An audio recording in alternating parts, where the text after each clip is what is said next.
From DynastyLeagueFootball.com and the DLF a podcast. That's Scott Connor. That's Koopa. That's TommyB. And I'm the SFD. It's a full house here on the Superflex Super Show. So here we go. Tommy, you got guests everywhere. You've got a loaded live chat. What do you want to talk about? I think it's what do the people want to talk about, John, and that is applied warp. You and I have had the conversation, and I think it may have piqued the interest of other folks in the industry. And two heavy hitters volunteered to come on board, join the Super Show, and discuss some of the shortcomings of warp, some of the advantages that we're seeing that our league mates aren't using quite yet, and maybe an interpretation of the tools that's a little bit more dynamic than just some numbers on a chart. I think we should probably start, though, John, with introducing the tools, both on Koopa's platform as well as Scott's, so that we're using the same language, so that we kind of have the same expectations to set the table for the rest of this conversation. Does that sound good to you? Definitely, and the tool makers while we're at it, because these are some awesome guests to have on here, just in general, but for this topic in particular. Also, live chat, feel free to start firing your questions, your comments as we go. We've got plenty to talk about, but we're always happy to pivot to whatever you've got on your mind.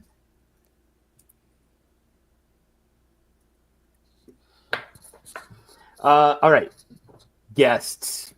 First of all, we've got Scott Connor at Charles Chill FFB, still on Twitter. Blue Sky as well, I believe, right, Scott? There is an account. I only go on there every once in a while, but yeah, I'm starting to. Okay. We all got hit by that free agency. Twitter was down period, and so a lot of new Blue Sky signups during that time. So that's when I did sign up, and yes, I do have an account over there. Same handle. Nice. Also catch him on the Destination Devy feed and host of Manic and Chill with Shane Manila. So awesome to have you back, Scott. It's been way too long. And then first timer, we got Koopa from South Harmon and the Grinding Edge podcast joining us today. So Koopa, awesome to finally get to meet you and talk with you. I know that you've talked quite a bit with Tommy, but it's a introduction in real time for us. Yeah, for sure. I'm excited to be here. And, you talk warp and I just magically appear out of thin air. All right, Tommy, tell us about the tools, because this is where you know that you lose me. So this part's all you. All right. So what we're trying to do generally is calculate wins over replacement player. We're trying to find what is the impact of having good players on our team? Where does that sort of production curve slope? How impactful are middle tier players? And eventually, where is it kind of useless to roster players? Where do they have neutral or even negative warps? That's sort of the replacement level. That's the concept of what warp is. But Koopa, why don't you talk about how you apply, fill in some of the gaps as well. That was a very brief summary of warp. Maybe some of the other terms as well that folks use, but tell me how you built this tool and what it is that you're trying to accomplish by having a tool that uses warp. The whole idea behind warp is, you said, you're trying to find the value of players. And the way that I have gone through and done this is you create this basis off of fantasy points. We have one singular statistic that allows us to determine whether we win or lose every single week. And that is the number of fantasy points scored on your team compared to the other team. If you score more fantasy points, you're going to win. And what we're trying to do with warp is find some way to normalize what is the actual value of those points coming off of the individual players on your team. What kind of difference is there between your quarterback that scores 20 points per game and your wide receiver that scores 18? On a surface level, when we look at fantasy points per game, we see, the quarterback scores 20, the wide receiver scores 18. The quarterback's probably better. But we know intuitively, those of us who've played in leagues long enough, that the wide receiver that scores 18 points per game week after week is actually the true dominator in your league.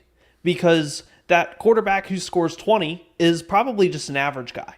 And you can replace that guy pretty easily. And instead, that wide receiver's that more valuable one. But can we put a number to where that value is actually applied, and how do you actually compare the value of that wide receiver to the other quarterbacks? Are you able to say, okay, you know what, this wide receiver that's worth 18 points per game, he's comparable to the quarterback that scores 28 points per game? And can we see that numerically? And then all the wins portion of this is looking at the probability. It's all about, can you say, you know what, this wide receiver that scores 18 points per game, rather than saying he scores 18 points per game, because it's hard to differentiate 18 points per game versus the 12 points per game wide receiver. What is the actual value in terms of how many wins you're going to get over the course of the season? When you get to the end of the season, if I say I have a warp value of 2.4 for that player, well, that means over the course of the season, just by that player being on your team, you probably won somewhere between 2 and 3 games solely off of the contributions of that player.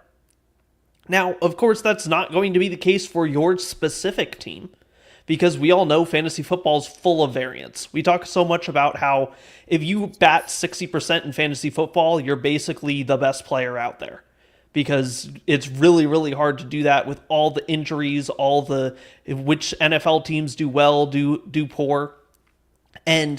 But Warp is giving you the average, so that way you can bat that 55%, you can bat that 60%, you can make those correct decisions in order to be able to dominate.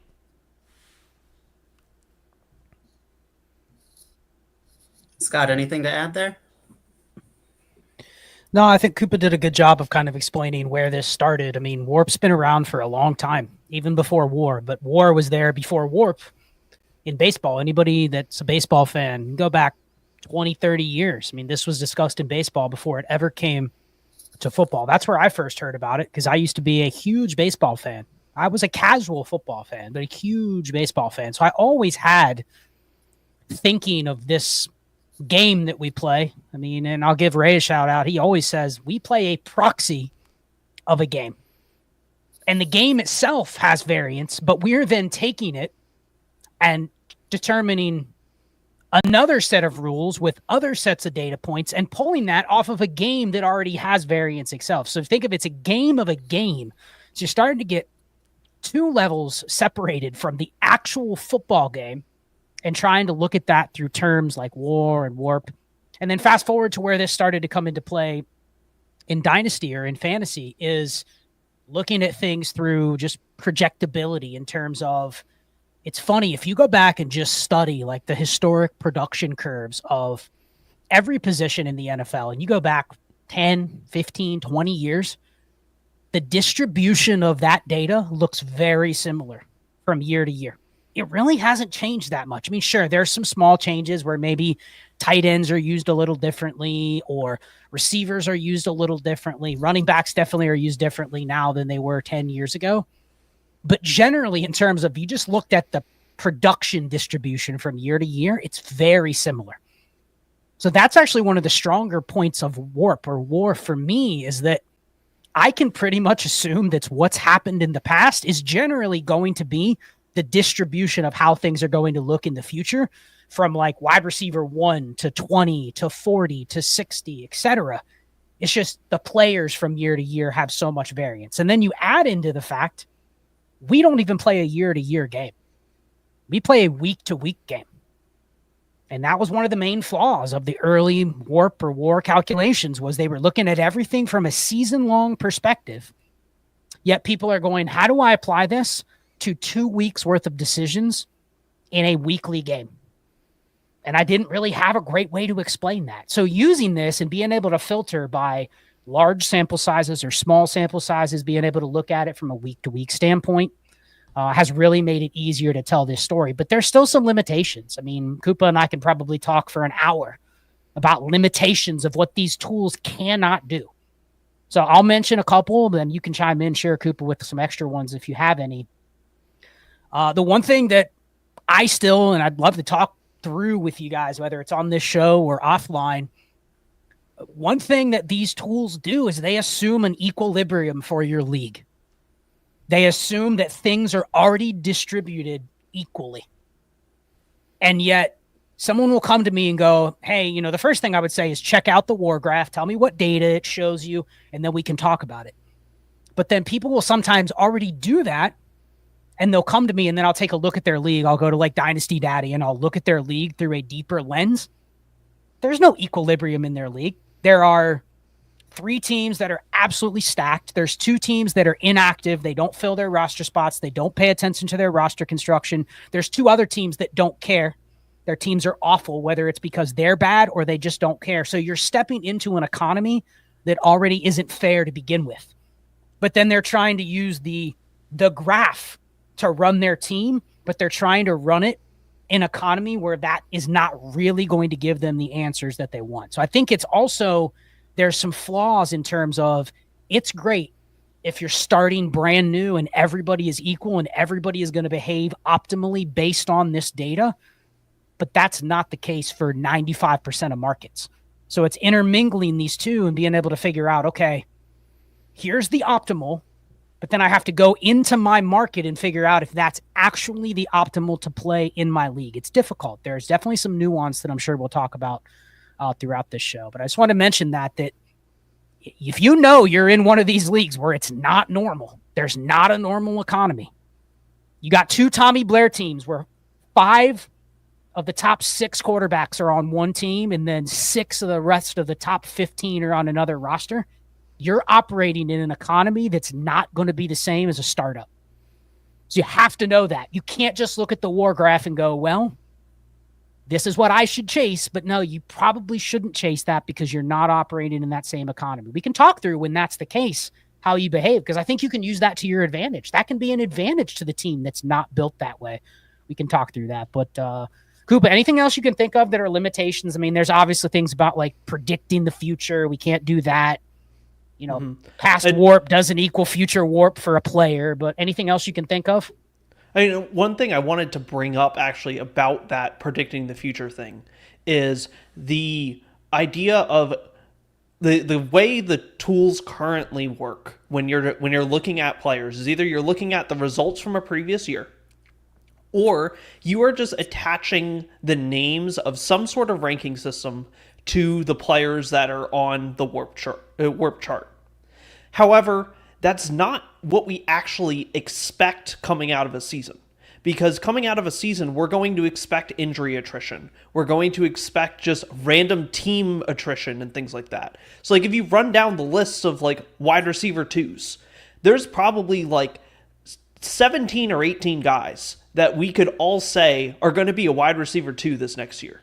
It's just there's only 12 wide receiver 2s. The problem is we just know that at some point, probably 6 of those guys are either going to end up injured and out for the season, or they're going to just end up on a team that completely flops. And so when we're comparing guys to these charts, what I have seen a lot of people doing, and what I initially started doing, which is part of why this is something that I'm trying to point out, is I would look at a rank and I'd say, okay, you know what? George Pickens, wide receiver 31. I'm going to put the wide receiver 31 spot on the chart. And that's where George Pickens is. But that's not actually how I should be evaluating George Pickens. I should be evaluating George Pickens as, I think he'll probably end up wide receiver 20 to 24 at the end of the season, assuming he stays healthy.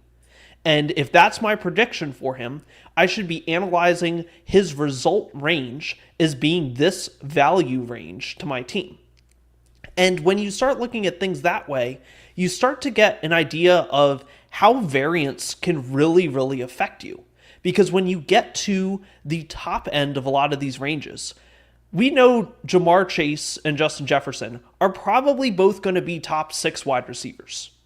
But the difference between wide receiver 1 and wide receiver 6 on a year-to-year basis is huge. but we don't have a better predictor than, yeah, they're probably going to be in between 1 and 6. And so you see these value changes, and that's something that even with the warp tool telling you, hey, this is exactly how everything is going to go. If you're high up on these curves, this is the value you're going to get out of these players. You still have variance around everything.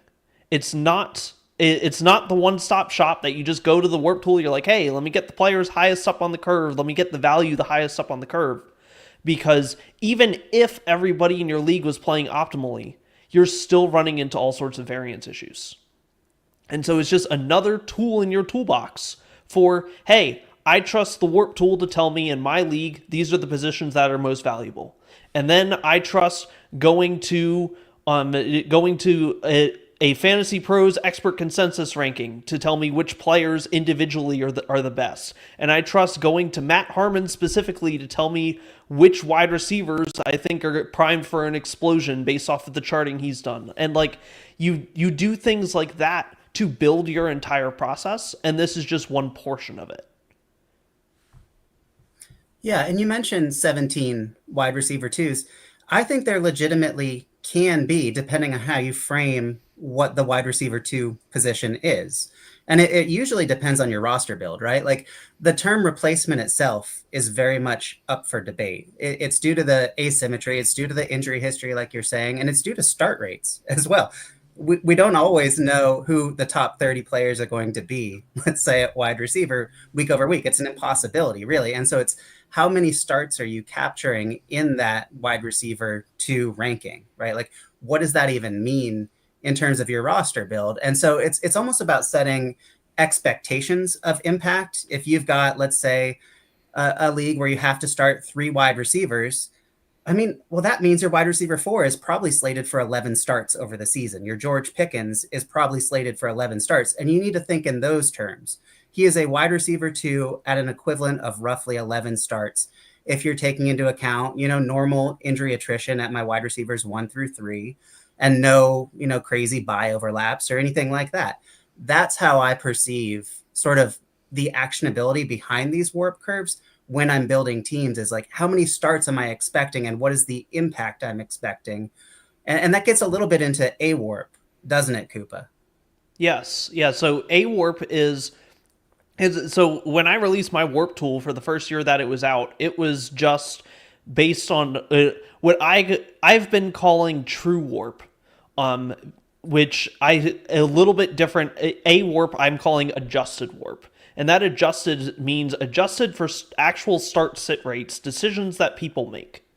And the reason for that is when you look at all of the players available, when you have your random week 16, Olamide Zacchaeus comes out, he drops 26 points. All right, how many people actually started Olamide Zacchaeus in week 16? Like, you have some smart minds here on the show where we probably were in a position to have him hit our lineups. But a lot of the normal fantasy community, no, they weren't looking for that. And so you aren't actually getting those points for that player. And you don't want to have that influence how you actually calculate the results for all of these positions. What is the actual value of somebody? There's a lot of value to somebody that can consistently churn out high point weeks and they're coming. And you aren't just playing, we see it in tight ends. A tight end scores a touchdown, he ends up a top 10 tight end that week. His start rate goes up that following week, without a doubt. And it's the fact that, this one guy, like Tyler Conklin, goes out, he catches a touchdown, does not mean he's going to catch a touchdown the following week. In fact, if you want to try and play the odds, you should probably just not start Tyler Conklin, take that as your opportunity to be like, well, miss that, and choose somebody else who you find some other peripheral that makes you think he has a better chance of catching a touchdown than Tyler Conklin.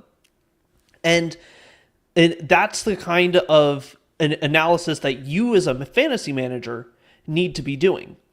And A warp is there to try and provide that adjustment of, okay, nobody started Tyler Conklin. He caught that touchdown. He ended up tight end 9.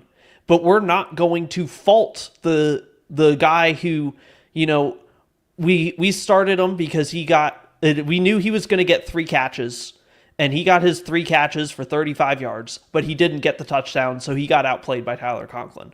We're not going to fault that guy for the fact that Tyler Conklin, who nobody started, actually put out a good performance this week.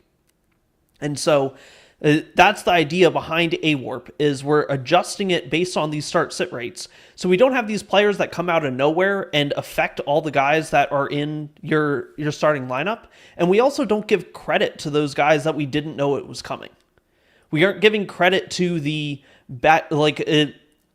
it didn't happen at a huge level this past year, but say Jordan Love had gone down at the beginning of a week instead of the end of a week, and Malik Willis comes in and he puts up 25 points. That's an awesome performance for a quarterback. But we shouldn't credit Malik Willis for getting 25 points if nobody put him in their starting lineup, because nobody knew it was coming. And so it's all about labeling, this is the actual points that we captured, and this is what actually affected our teams. And it sort of gets to the replacement component as well, because if you have Malik Willis, let's say the following week on your roster, that's very different than if he's on waivers. That's also very different than if you're playing an arms race strategy. Let's say you've got 5 of the top quarterbacks, the true elites, and Malik Willis can't find his way into your starting lineup. There's no place for Malik Willis to start in a super flex.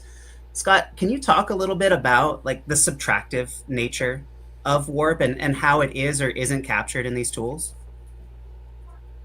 Yeah, I think that, one of the major things that Koopa just kind of talked through with specific player examples is you almost have to think of your team as it's a budget, and you don't want to overspend where you don't have to. Like, the goal is efficiency. I think all of us have used efficiency so many times on different shows, trying to explain it in different ways. And a lot of times people just don't understand, well, how does that have any sort of impact on, my specific team? How does that apply to a dynasty roster with 30 available spots and I only have to start 10 or I only have to start 11? So you really have to start asking yourself, like, what am I using or predefining all of those spots for?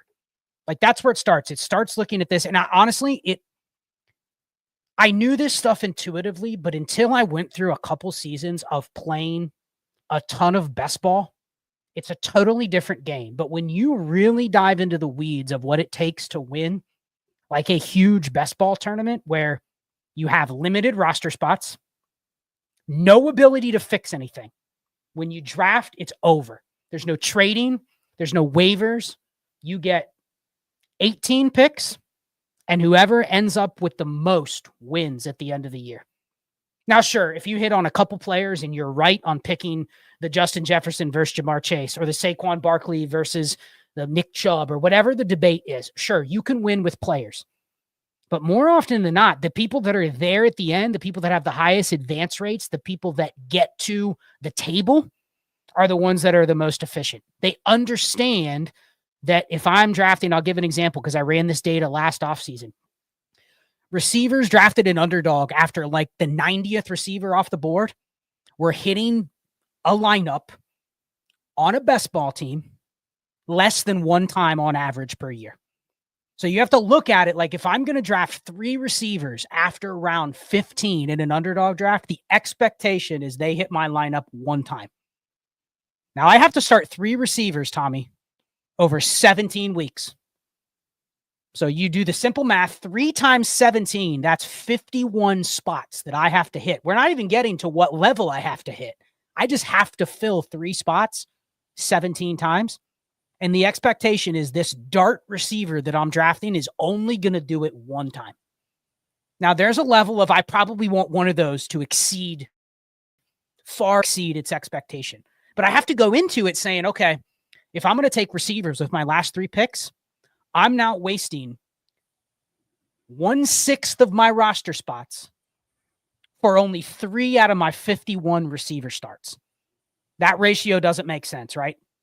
So all of a sudden, I have to find a way to definitely fill those other spots hypothetically, which means I probably have to spend a little bit more.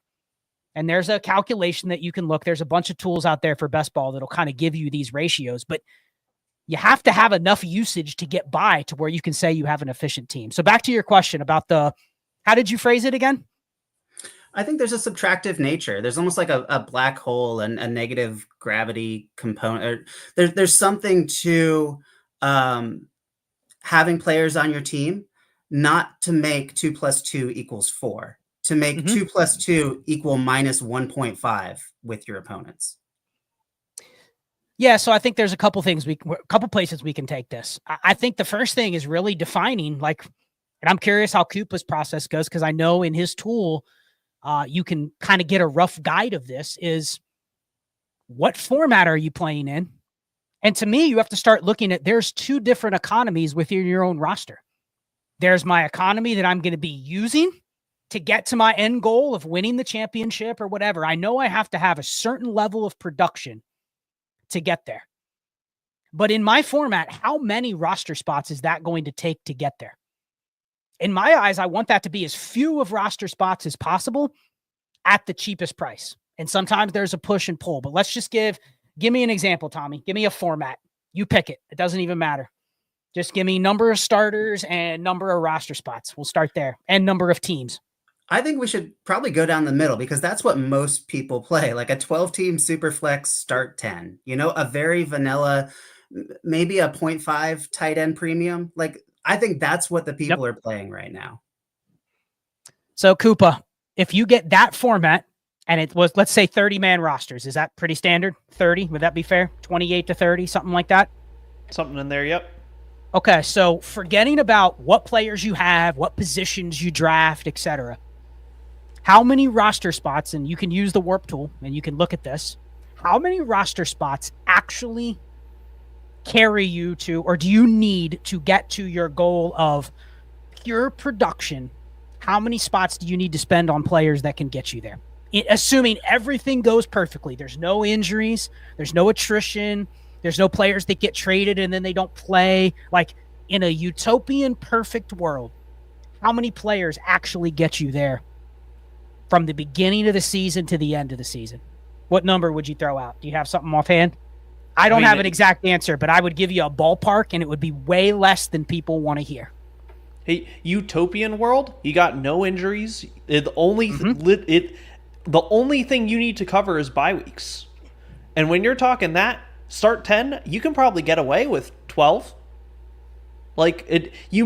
Because those extra 2 guys is to cover, you have that like week 9 where there's 6 teams on bye and you happen to get unlucky and you got 2 people out of your lineup. But that's the worst case scenario. Everyone else, if they're healthy, if they're playing exactly what you expected that season, like if we took bye weeks out of the equation, the answer is 10. You don't need more than that in your standard lineup league. So we can agree that it is less than half your team. Does everybody agree with that? It's less than half your roster spots? Assuming that you're going to have at optimal luck with timing of buys and timing of injuries, like it's less than half your roster. Oh, yeah. And people don't want to hear that. That if you really start equating that to what that means for the value of fab dollars and what that means for the value of every draft pick outside of the first round, like they don't want to hear any of that. Because I think it's obvious, but then we get into this game of dynasty where there's so many other dynamic factors that come into play. That's the first calculation you have to do, is kind of what is the value of the type of roster spot that I'm using this asset in?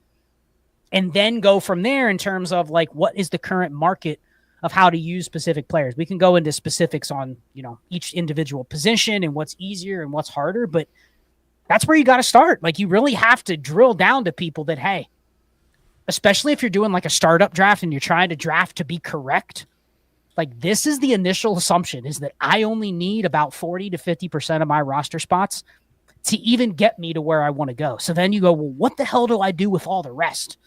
And that's where I think you start getting to what you were talking about, Tommy, is like, is there negative value on some of the other roster spots depending on what you do with them? How can you impact I'm always fascinated. People ask me in our Discord all the time. They go, I listen to Tommy's strategy about getting 5 of the top 10 quarterbacks, and I just don't understand how that works, and they just don't understand how you could ever do that. But that's because what do these tools not do, Koopa? They don't measure whether if I have the top 5 quarterbacks, they don't measure the impact that is draining every one of my other league mates by having.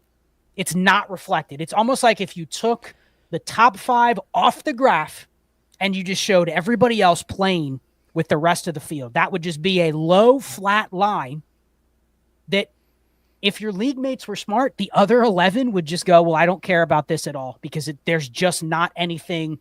There's no advantage to be had here, most likely. But you don't measure that. That can't be measured when you're looking at somebody's roster. That's where we start getting into the efficiency and the uses of these roster spots that isn't obvious because it's not part of your day-to-day when you're setting your lineup. And it goes the other way too. So you talked about sort of the importance, the subtractive nature of the top of the warp curves, especially when you're able to achieve a horde. There's a strictly additive nature when you're at the bottom, when you're avoiding the the thresholds that Koopa's tool is setting for us. There's only positive variance that occurs when you start. I think you said Westbrook Kine as your example, Koopa. There is no negative consequence of that. And not only that, but you don't have to pay anything for it. You have complete injury resiliency. If Westbrook Akine gets hurt, there are 30 more similarly tiered wide receivers likely out there for you. So injuries have no actual consequence. You don't have to trade with other people to get access to these players. And conversely, other people have by default traded or drafted to roster players that are 1, 2, 3 tiers above a Westbrook Akine. And are they ever hitting your lineup? Like you said, Scott, like your wide receiver 5 in a start 3 wide receiver in a lineup league should only hit your lineup at most 4 times in an optimal situation. So what the hell are we doing with 10 wide receivers in a lineup league? What does it matter? Why would we even consider rostering those players?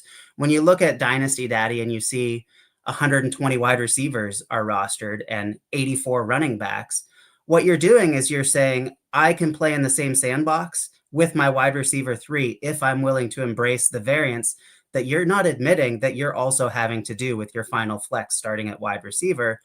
And yet I have complete access to a running back cast that has so much more predictability in starts that are probably hitting those A-warp thresholds that you've defined, Koopa. Have you played in that way at all? I know you dabble in that in tight end to some degree as well, don't you? Yeah, I dabble in tight ends to the complete extreme, to the point where any tight ends. Even the league that we're talking about by default, I'm actually with the 1.5 tight end premium. I would not probably go as hard as I do in some of my other leagues. But the one league that I do this for sure in is I have a league where it is a 12-team start 10. You start 1 tight end, but across the board it's half PPR. So, and there is no bonus for the tight end. So on average, your tight ends are only scoring a couple points a week. And I play it to the extreme so much that I roster literally 1 tight end on my entire roster. And if anybody is ever willing to give me anything of value for that tight end, he's gone. And the way I play it is he's gone. I'm just picking up who I think is the best guy off of waivers. Because oftentimes you look at those numbers in a league like that, you see that you have somewhere between 40 to 50 tight ends that are actually rostered across your league. Which means that, yes, all the starters on every real-life NFL team are rostered. But what we don't then account for well is all of those situations where a team is splitting snaps pretty evenly between 2 tight ends, where a starter got hurt and there's a backup available. All of those guys, all of a sudden, they're still available to me, and they probably have just the same amount of production if I just rotate through them every single week, compared to if I just plucked the wide receiver 17 and just dropped them in. And And so what I've done is called this the tight ends don't matter strategy, and just say they don't matter. I'm just plugging in whoever's the best for that week. And over this past year, it ended up being, I think it was the equivalent of tight end 22. The year before, it was the equivalent of tight end 14. Like, I'm hitting in that general range, and I understand I'm losing at that position. But what it allows me to do is to free up all of those roster spots for some other kind of strategy and free up team value for a different kind of strategy as well.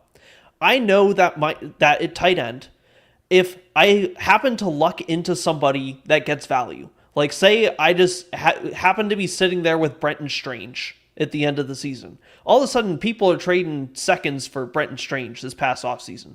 He's gone. I probably honestly didn't even have Brenton Strange I don't think I sold a single one in a league like that for a second because he was already gone when he was worth a third. Like, I'm just getting rid of him oftentimes before I get those peak values. But the idea is I'm getting that third, that extra little piece, because that allows me to play some sort of backup quarterback strategy, backup running back strategy, even potentially a backup wide receiver strategy, because I believe that you can, at any position, go through and play these fringe player strategies. It's just a matter of dedicating the roster spots that you have available to doing it. But tight end ends up being the position that is the easiest to do that, and because you don't see the huge difference. If you're replacing your wide receiver 3 with guys that are outside of, say, that top 50 or 60 wide receiver range, the problem you run into is wide receivers often end up going into your flex spots, and people that try to play the backup wide receiver strategy don't dedicate all of the resources that they need to having solid running backs in their flexes. Because if you're making yourself short at wide receiver, you need to be stronger at every other position, which means your flex spots need to be stronger. You can't just play the standard any running back on a 53 strategy if you're doing backup wide receiver strategy. Oh, and I don't know if I agree with that. You can at a certain level, but you can't do it to the extreme that you might be able to beforehand. Like if you're doing a hero running back, any running back on a 53, you've got a Bijan in your running back 1, and then you're planning to just put in whatever backup is in the running back 2. If you're also playing the backup wide receiver strategy, you still need to fill 2 spots in your flexes.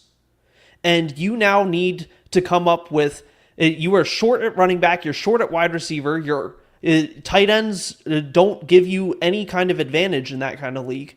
You're now short on 3 different spots in your lineup, and you need to find players to fill in.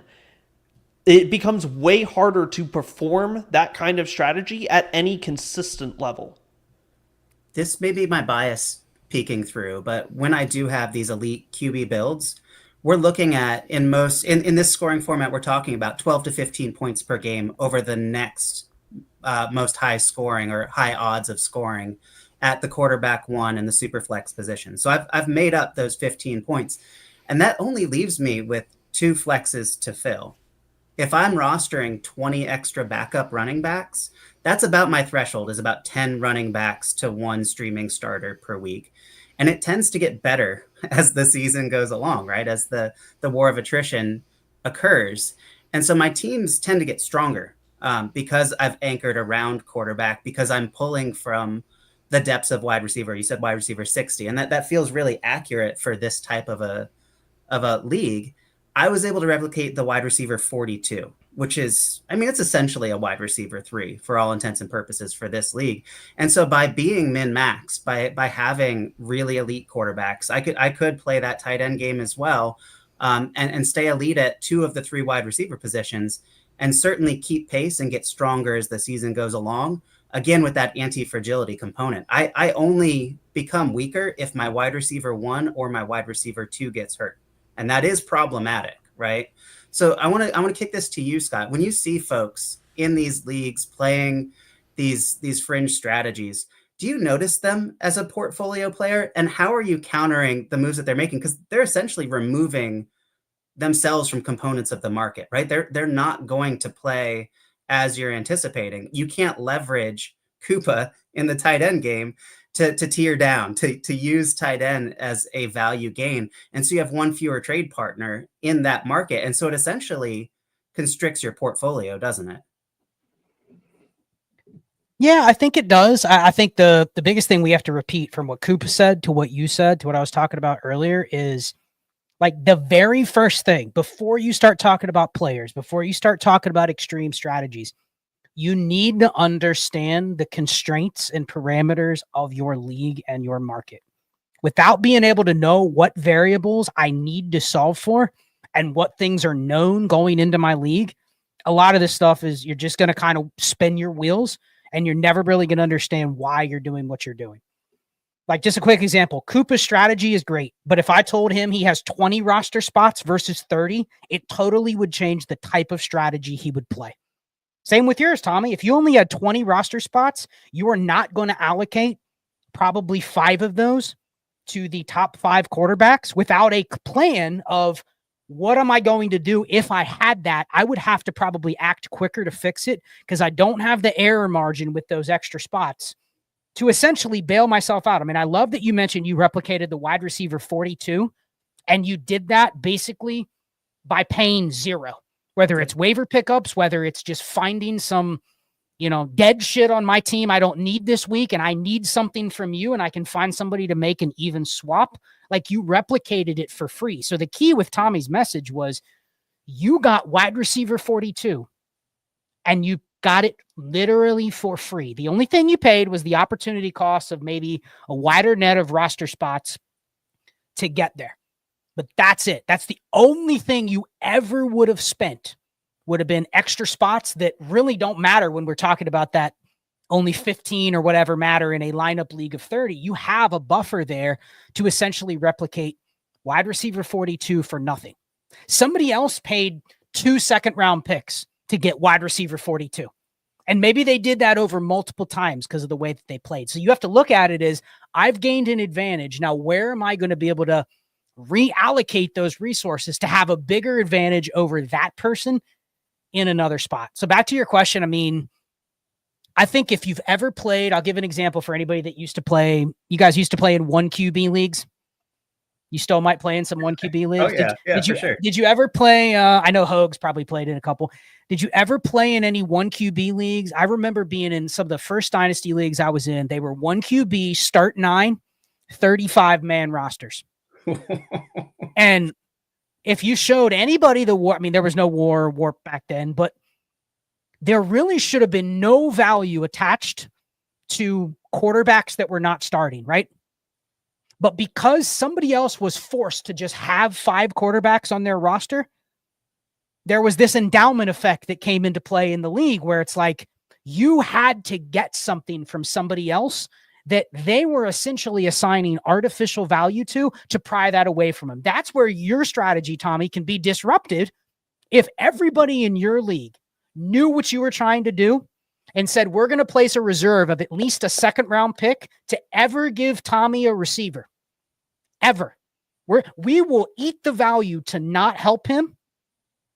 It would probably blow up in your face in some ways where you would have much less access to that replaceability of that wide receiver 42 that you were talking about, right? Like part of your strategy is banking that there is going to be a devaluation in other components of the league that allows you cheaper access to them. And that's something that a warp graph will never be able to, what? Where it hurts the worst is today, because, it's all great when you have Drake London and AJ Brown, but what happens when your wide receiver 2 is Keenan Allen? And I'm looking down the scope of this year of, do I really want to have Keenan Allen be the pivot point of my team of this entire season? Do I want to have the fragility of my wide receiver 2 be on a 33-year-old yet unsigned wide receiver? And it's the negotiations of today that are really hamstringing me. By being fragile, that's okay in season because the reward for being fragile is the 101 if you're wrong. But when you're in the non-point scoring season, nobody wants to deal with you. I had a trade bait update today that I shared with you, John. I have 5 elite quarterbacks, and somebody was bemoaning that. They said, this guy has all the quarterbacks. I need a quarterback. If anybody finally wants to trade at free market value, like at the common consensus values, I'm open for business. I've been trying to trade a wide receiver, like to get a wide receiver from this guy for 3 months. No, not interested. So what you do is you close the door and you open yourself up to, F this guy type strategies. And I'm vulnerable. I'm exposed. I'm weak at wide receiver too. I have to draft my way out of that potentially in a weak wide receiver class. That's where I'm defeated, is not trading for a second round wide receiver in season. It's rebuilding my team every year, because there are going to be weaknesses on these fringe strategies almost by default. And if you can't address them because you've starved the market in other ways, you've set yourself up for a real contentious relationship with a lot of different managers. Well, something this is perfect correlation to what I do every day is I work in insurance, right? I've used this example on pods before. Normally when you buy an insurance policy, it renews every year. You're running a business, you're taking on different risks. Maybe there's more risk one year, less risk the other year. But that's all an insurance company is doing, is trying to measure the amount of risk they're going to take with whatever you're doing. And that's kind of what you're doing with your dynasty roster. And that's why I think dynasty has become more of a week-to-week, year-to-year game, is like, you do not want to underinsure yourself, right? You want to have a strategy that gives you multiple ways where you can kind of get out of it with a move or two. Like, there's probably been times when you've had to sacrifice something less optimal than you want to fix something that you know is going to be a bigger problem down the road. So that's obviously the underinsurance problem. You never want to be caught with not enough insurance, and then you have something that happens and you're bankrupt, right? But you also don't want to sit there and go, well, I'm running a business that, I make $500,000 a year with my business. You don't want to pay 10% of your income towards insurance for coverage that's 10 times more likely to not actually happen in terms of your cost. Like, there's a cost benefit analysis that has to be done. So you don't want to overinsure yourself. Overinsuring yourself, you're just wasting money. So there's this balance where you kind of want to always be chasing we talked about at the beginning, like the utopian optimal outcomes, right? Like, you have to go into each initial season going, can I pull off this optimal? Is it likely to happen? With Keenan Allen as your wide receiver too? Probably not. But you can't sit there. Too many people in Dynasty go, well, I have these 2 receivers, but man, one of them's injury prone. I don't trust their quarterback this year. Like, you're already defeating your own bet by talking yourself out of, well, the best outcome's going to happen. So I need to make sure that I don't trade away my first round pick, because what if my wide receiver 1 goes down? I need to bail myself out. You're already overinsuring your roster. And that's why I think it's easier to play on these fringes, because there's teams where I will be chasing the utopian or optimal outcome through one of these extreme strategies. And it's very clear it's just not going to work on this team. And you need to be able to pull the plug very quick and not try to bail yourself out of it. Because if you try to bail yourself out and it still doesn't work, you can't even get yourself. There's probably some rosters, Tommy, you have that you're going to struggle to get back to that equilibrium to start this year. So then what do? Now you're wasting multiple years just to get yourself set up optimally to make a 1-season bet. So I know that's kind of a rambling topic there, but I think that's important that's how I'm viewing Dynasty. And so when people hear me talk about, like, what would I do with this team? Like, that's where my head is going. It's not going to a multi-year strategy. I'm thinking in 1-year bets, but also like, okay, yeah, this 1-year bet is very strong in 2025. But I'm still pretty sure it's going to be a decent bet in 2026. There might just be some leaks that I have to plug before then to get it back to that point to start the season. But that's how I'm looking at Dynasty. I'm not looking at it as a long-term game, which we can get into why that's important for different positions. But if you start viewing it that way, like, a lot of what people value in this space just becomes irrelevant at that point. Like, I'm always willing to be active enough to fix my roster when it gets to that point where other people are valuing things just in a totally different way. Koopa, where is Warp valuable in a multi-year lens? I think immediately, like, we're in rookie season, it feels like rookie picks, sort of going into them, knowing 1, 2, and 3 year Warp probabilities as you're like, looking at these profiles, there's probably going to be what, 2, maybe even 3 first round drafted running backs. That looks different historically than a second round or a third round, certainly running back. Do you see any value in leveraging additive warp season over season in the rookie market right now? Is there an advantage to be gained? Where the advantage to be gained is based off of the uncertainty. You have this uncertainty that when you draft that player on May 1st or whenever it is that your rookie draft is, you are not drafting the known running back 6. Let's say that's what we think Ashton Genty is. You are drafting what you think could be the running back 6. He could also be better. He could also be worse. And when you're looking at warp, what you need to do is look at, okay, what is the range that I'm expecting? What am I putting the expectation on for this player? And you need to be willing to react quickly based on if that changes from what you're expecting. It might be you go ahead, you draft Ashton Genty because you want a running back 6 on your team. And he goes out there, he starts the season, he's the running back 6 for you. That is great. That's exactly what you're looking for. That's a successful draft pick, and it alleviates some pressure. So when you get to the following offseason, you aren't in the situation of trying to scramble to fit your team together for the following year. But if you are sitting there and Ashton Genty looks like he's going to be the running back 15, the first thing you need to do is be the first one to the market and say, I need to go and sell Ashton Genty right now to bail myself out, use a little bit of my insurance money to get myself back into that running back 6, and do that quickly before everyone realizes that Ashton Genty is just another running back 15. Because we can find running back 15s pretty easily. Those are the kinds of guys that are those running back 2s that are getting a start because the other guy in their backfield's injured. Like, you can build that pretty easily off of those kinds of players. And so but you want to have an idea of, I need these kinds of players on my team. And that could change over the course of a season, depending on what you had on your team. If that changes from the beginning of the season, like if say you were going with some wide receiver strategies, and all of a sudden you find out that your wide receivers are just all performing better than you expected them to. That allows you to allocate fewer resources to fixing that problem, and instead look at your running backs and go, hey, my running backs are underperforming. I can focus in there. And it's all about balancing, okay, now my running backs, maybe I was going with a running back heavy strategy, but the wide receivers are the ones that are actually doing better for my team this year. I just wasn't expecting it. I got lucky with somebody that was at the back end of my roster. And I can change my strategy, be flexible in the season, but you need to make that a conscious decision of, what do I need to do in order to fill all of my roster spots so that way I am a competitive team in this league.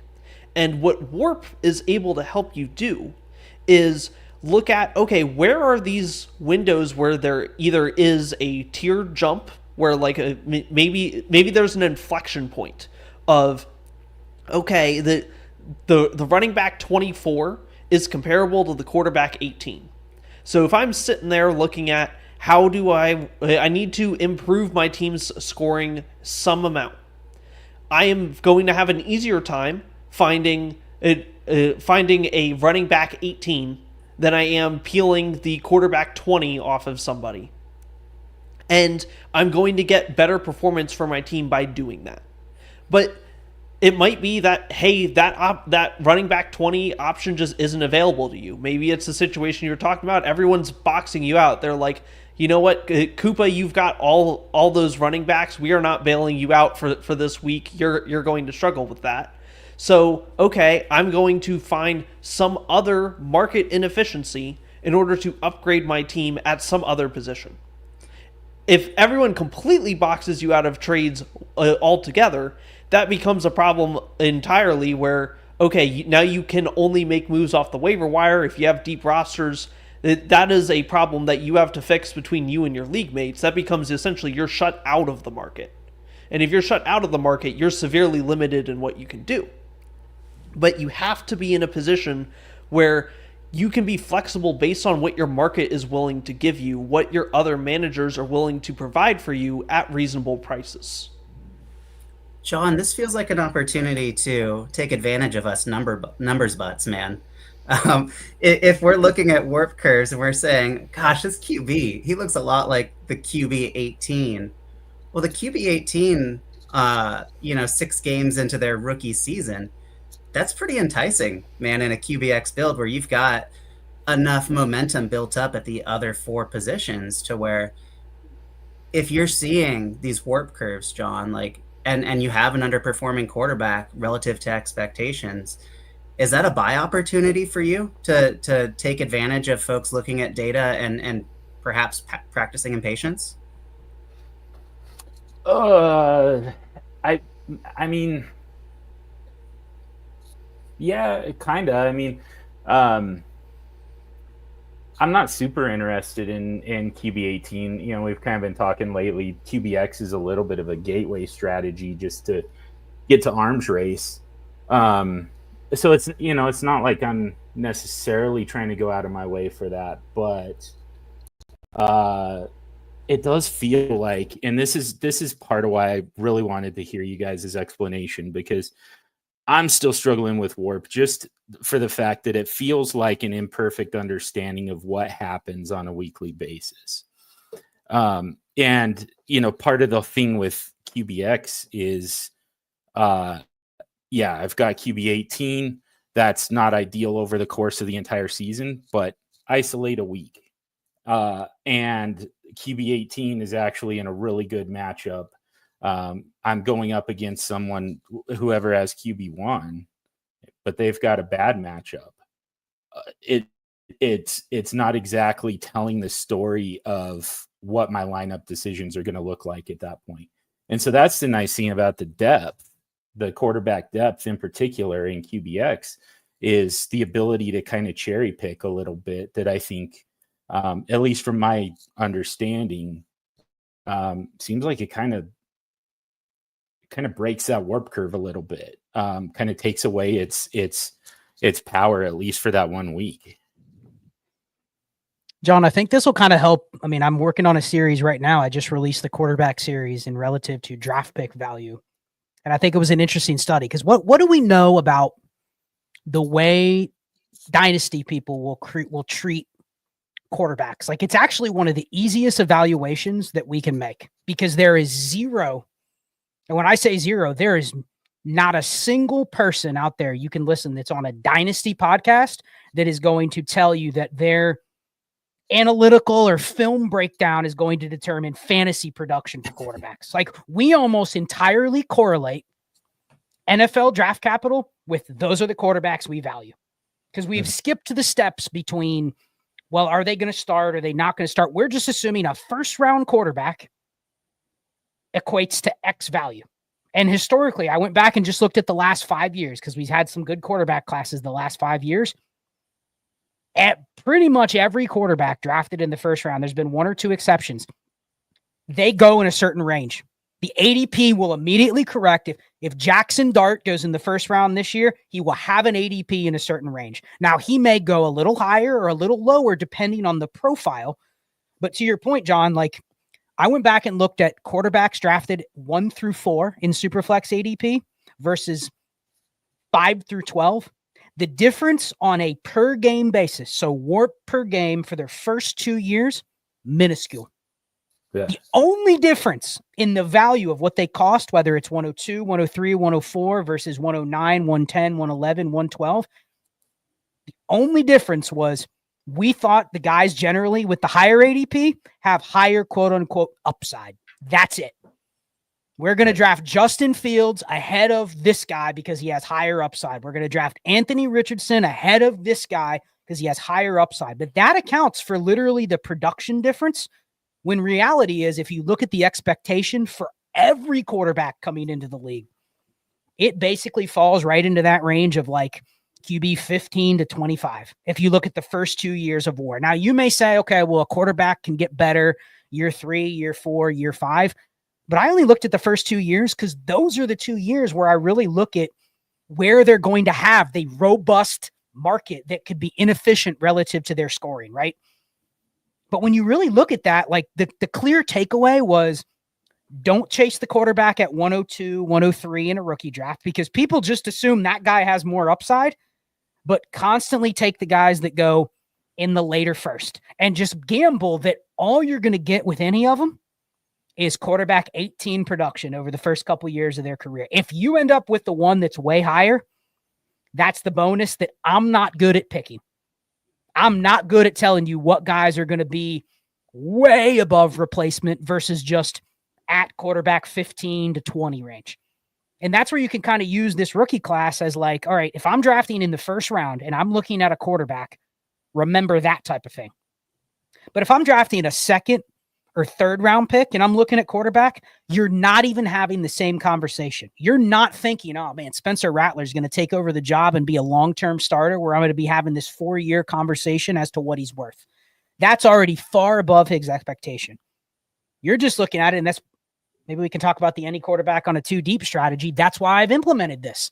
That's why this year I don't give a shit who the quarterback is. If they go round 3, 4, or 5 in the NFL, I will pick them up over drafting any receiver that gets drafted outside the first 2 rounds. There's maybe one caveat with that, but the value, because I've been able to park or allocate my roster builds to where I'm going to value Kyle McCord if he's a 4th round pick to the Chargers, because if he gets 2 starts over that period of time where he's on my team, I can expect a way higher return than drafting the wide receiver 14 of the class that obviously my roster is not probably set up to use. Maybe Tommy's roster is set up to use that guy if he has some conviction.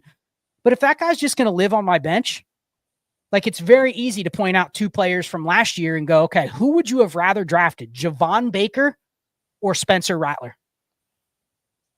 And to your point, like you can easily see the path where Spencer Rattler, you might have had him for a 3-week stretch, John, where you had a decision to maybe start him. Mm-hmm.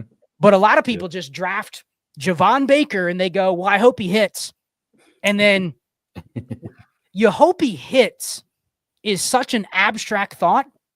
Yeah, you know when he might hit? He might hit in week 15 when he's on your taxi. And that's the only game he's ever good in the NFL, and you got nothing out of it. And you couldn't sell him.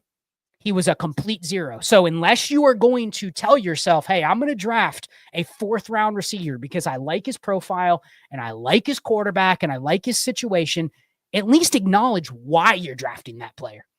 And it's a cop-out with all these fantasy analysts that say, well, I really like that profile, because they will go back 10 years and go, man, I really like Terry McLaurin higher than consensus, or Deontay Johnson higher than consensus. Bullshit.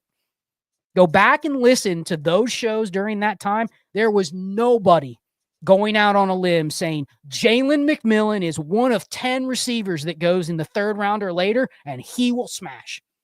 Mm-hmm. Nobody had that conviction to be able to predict what was going to happen. So the only justification to drafting Jalen McMillan was, all right, I bet you Tommy on a couple teams might have taken Jalen McMillan in the 3rd round because, hell, that's the best profile he can get at the cheapest point. And his roster is probably set up that he might, one injury away, he's starting him. But unless you have your roster set up for a pick like that, or unless you can tell yourself the story that, man, I get this guy in the 4th round and some dummy will give me 3/3 for him in training camp, unless you can tell yourself that story, there's a clear path to what you should do with some of your picks. And then the last thing, and then I'll shut up. We do not operate in a free market of, like, has anybody here ever run out of gas on the highway? You ever run out of the gas while you're driving somewhere? Oh, yeah. At that point, when you were stranded 10 miles from home, out in the middle of nowhere, how much would you have paid for a gallon of gas at that point? To have somebody bring it to you and fill it up so you could drive to the gas station. You would have paid, gas is $3 a gallon, like where I am, $3.50 a gallon. You would have paid 10 times that for that 1 gallon of gas to get you to the gas station, right? That's the same exact thing when you're talking about how to use specific players, but that's not a dynasty market. It's not I just buy everything when I need it. Because if it was, you would never really want to make any draft picks outside of the dynamic value of drafting a player who both can give you long-term warp and be a player that you can move in other trades. Like if they don't give you both of those, almost all your use of draft picks are better. Like kick it to the future. If all I had to do is just say, hey, I have a 3rd round pick and I can go buy a strategic spot start in my wide receiver spot, like Tommy could in some of his builds. If I told you could get the optimal receiver 4 that you wanted every week, Tommy, and all you had to do is pay a 3rd, and whoever you wanted that week, you could buy with no resistance from somebody else to want to trade for him. 3rd round picks to you would be extremely valuable, right? Because you could use them when you wanted them if that's how you wanted to spend the money. You would not really want to make picks with that unless you had another purpose. Does that make sense? It's so tough, though, because it's what you do with the player after you've spent the 3rd that I get stuck on. And so I typically don't spend the pick. I will roll the dice because if I had a 25% chance, let's say in my head, doing the math going into the week of getting a top 24 finish from the guy I traded a 3rd for, or if I've got a 15% chance from the absolute dregs on the waiver wire, I'm just going to take the 15% shot, knowing that, over the season, I'll be fine. If I have a contending roster, I'm going to make up for it. I don't have to do this for most of the teams. If I'm playing the absolute best team in the league, I'm one of 2 contenders, super contenders, and it's week 6, the consequence of me losing that matchup is essentially nothing. I mean, I have every single weaker opponent on my schedule after. So why spend the pick? If I'm playing against a really weak team, why would I spend the pick? Because I'm already the 65-35 favorite. It's when you're equally matched with somebody that it even becomes a discussion. And then I have to find a way to offload that asset just to free up my roster spot to continue my roster construction. And so I'm typically not the person that's going to spend the 3rd. I'll pocket it. And like you said, I'll kick it forward. I'll turn 2/3 into a 2nd, moving forward into the next year, or I'll figure out a way to make that a sweetener for something else that matters a little bit more, taking a longer view. Because I don't know, I've found that by being a little bit less impulsive week over week, by not partaking in the daily market that I think you're really effective at, Scott, it makes me different enough from you and the portfolio players so that we're not necessarily attacking the same piece of pie. We've got different goals and we can work together a little bit more freely. Yeah, I think the last thing I'll say about this is it comes down to also the return on the investment. All of this comes down to, like, when I'm playing that strategy, like when I play it used to be the NERB on a 53, but a lot of people started adopting that, and now it's basically drained any sort of resale value for a lot of those running backs. So you're basically forced to just go, well, I have this running back on my roster. I don't want to cut him because that's the strategy I'm leaning into, but there is no resale market, right? There is nobody, and this is what's happened with the any quarterback on a 2 deep strategy. I've basically just resigned that there isn't going to be a resale market. So instead of trying to sit there and go, okay, I'm going to sell these backups because I don't need them, how do I shape my roster to make that strategy more effective given the market conditions that I know are starting to become very perpetual? Like, no one trades for a backup quarterback. And so if that's the case, then you only have really one purpose of rostering them. Last thing I'll say is last year, it's interesting to go back. And Koopa might have this. I don't have the sit-start data, but I know with his A-Warp, you can go look at this. If you just studied the most impactful, if you took a ratio of, I'll give an example. What does Jamar Chase cost in Dynasty? If you just use like keep trade cut dollars or keep trade cut value, right? It's like 10,000 in keep trade cut value, but you still got how many points, right? You still got 24 points per game over the course of a season. Yeah, Jamar Chase helped you win. But if you then divide his production for a week, because you probably started him every single week, so his production was captured 100% across that league, there was still a cost to getting him on your roster. Whether you drafted him, whether it was a startup, whether you traded for him, there was still a cost, right? So yes, he put up a bunch of weeks where he scored 35, 40, 45 points. But there was still a cost. The denominator of his cost was higher, right? The value that you got if you started Sean Tucker when he scored 40 points. You started Jawan Jennings in that game where he got 44 points. That 1 week, in terms of not the warp across the season or even the warp in that given week, but the warp adjusted for the cost you paid, like that Jawan Jennings week, if you started him, it was probably the single most valuable start of the entire fantasy season when you factor in what you paid. And when you think about it in that terms, that's where you really start being able to evaluate the payoff of some of these shots that you're taking, Tommy. You're saying 15%. But when you're right and you know that you started a guy that nobody else was playing, that you picked up off waivers or you got thrown into a trade and your acquisition cost was zero, when you can maximize those, like that's where you're really starting to see some payoff, assuming that the assets that you're saving by doing that are allocated somewhere else, like Koopa said earlier. Like you have to put it back in to some other type of production. But I went through and studied some of these volatile players, like these receivers with low start rates and stuff. The people that nailed those, you look at where they were at the end of the year, it was staggering compared to the people that never started them at the right times. Yeah. Like just like the Isaiah Likely starts from last year. The people that captured positive WAR with that player on their roster were in so much better shape than the people that just rostered him. And I don't think we do a good job of kind of explaining how impactful those can be when you set your team up. And you have to be willing to cut bait essentially immediately to move on the next week and have zero loyalty to these streaming wide receivers. And that's where I think I lose value that you gain, Scott, by adopting this quarterback strategy. I'm not capitalizing on some exponential value gain by guessing right and getting to wide receiver 42. I'm playing in a valueless space. There's a vacuum on my roster that is solely points. When you trade a 4th round pick for Jake Browning, what you've done is you've given yourself probably, 10 or 11 starts, not this year, but over the next 3 or 4 years. And that has value that I just can't capture in my strategies. And so I'm having to almost like instantly consume and expel these assets, whereas you can be a little bit more intentional. It's not as stressful week to week, certainly.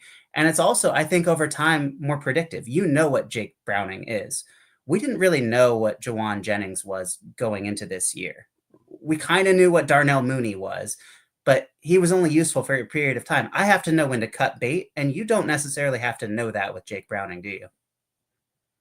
No, but I think that kind of leads towards one of the reasons that I started going really extreme with the any quarterback strategies, because what space in the NFL has very little turnover from year to year? A lot of quarterbacks play. But if you go look at and I have this in our Discord, I update on any quarterback on a 2 deep, where I go 3 or 4 deep on each depth chart. And it's amazing how many of the backups just cycle through to different teams year to year. But generally, it's the same guys. And a lot of times people, they become valueless for periods of time, notably the offseason, because people go like, why would I want to roster Ryan Tannehill last year? He wasn't even on a team. So you know how many rosters I have Ryan Tannehill on? Because I got him for nothing. And it was because he's so far removed from having any dynasty value that I'm willing to basically just accept that he's going to occupy a roster spot when he's miles away from somebody I would ever use. But I also know that a lot of times those quarterbacks don't turn over as quick. You know what I mean? Like guys like Carson Wentz and Drew Lock, like they're going to be backups for multiple years. So if you do buy a Jake Browning for a 3rd, even Mason Rudolph, like those types of players, Mason Rudolph, Cooper Rush, those guys people were trading for 3rds last year. Yes, I'm buying him for a week or 2 or 3 weeks.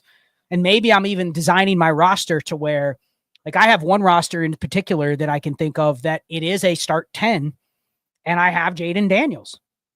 Like that roster, I don't even need a QB2. The way that it's set up, I don't even need one. All I have to do is have access to the weekly Mason Rudolph, Cooper Rush, Andy Dalton, whatever it is, as long as it's at a price that I can stomach, I have multiple shots at those and I accumulate them over time to where I'm just basically penciling in. I'm getting QB 20 production, QB 22 production for free.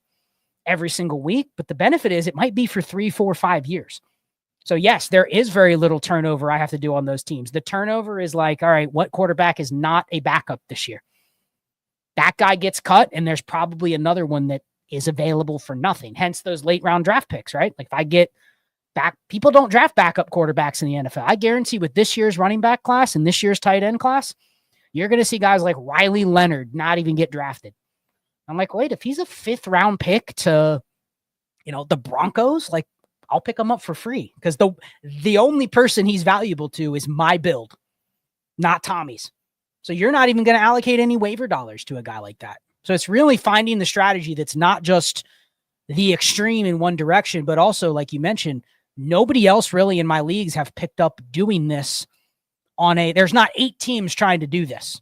There's maybe 1, 2, 3. Like I know the leagues where it's going to be harder, and you can go to Dynasty Daddy and you can see, yeah, this league has 82 quarterbacks rostered. That means every backup's out there. That means people are still holding on to Desmond Ritter and third stringers, Clayton Tune, like even those types are being rostered. So in those leagues, I'm going to be less likely to just assume I'm going to be able to buy into this market because there's not going to be a free roll. I'm going to have to pry them off of somebody else's roster that is using them for the same reason that I am.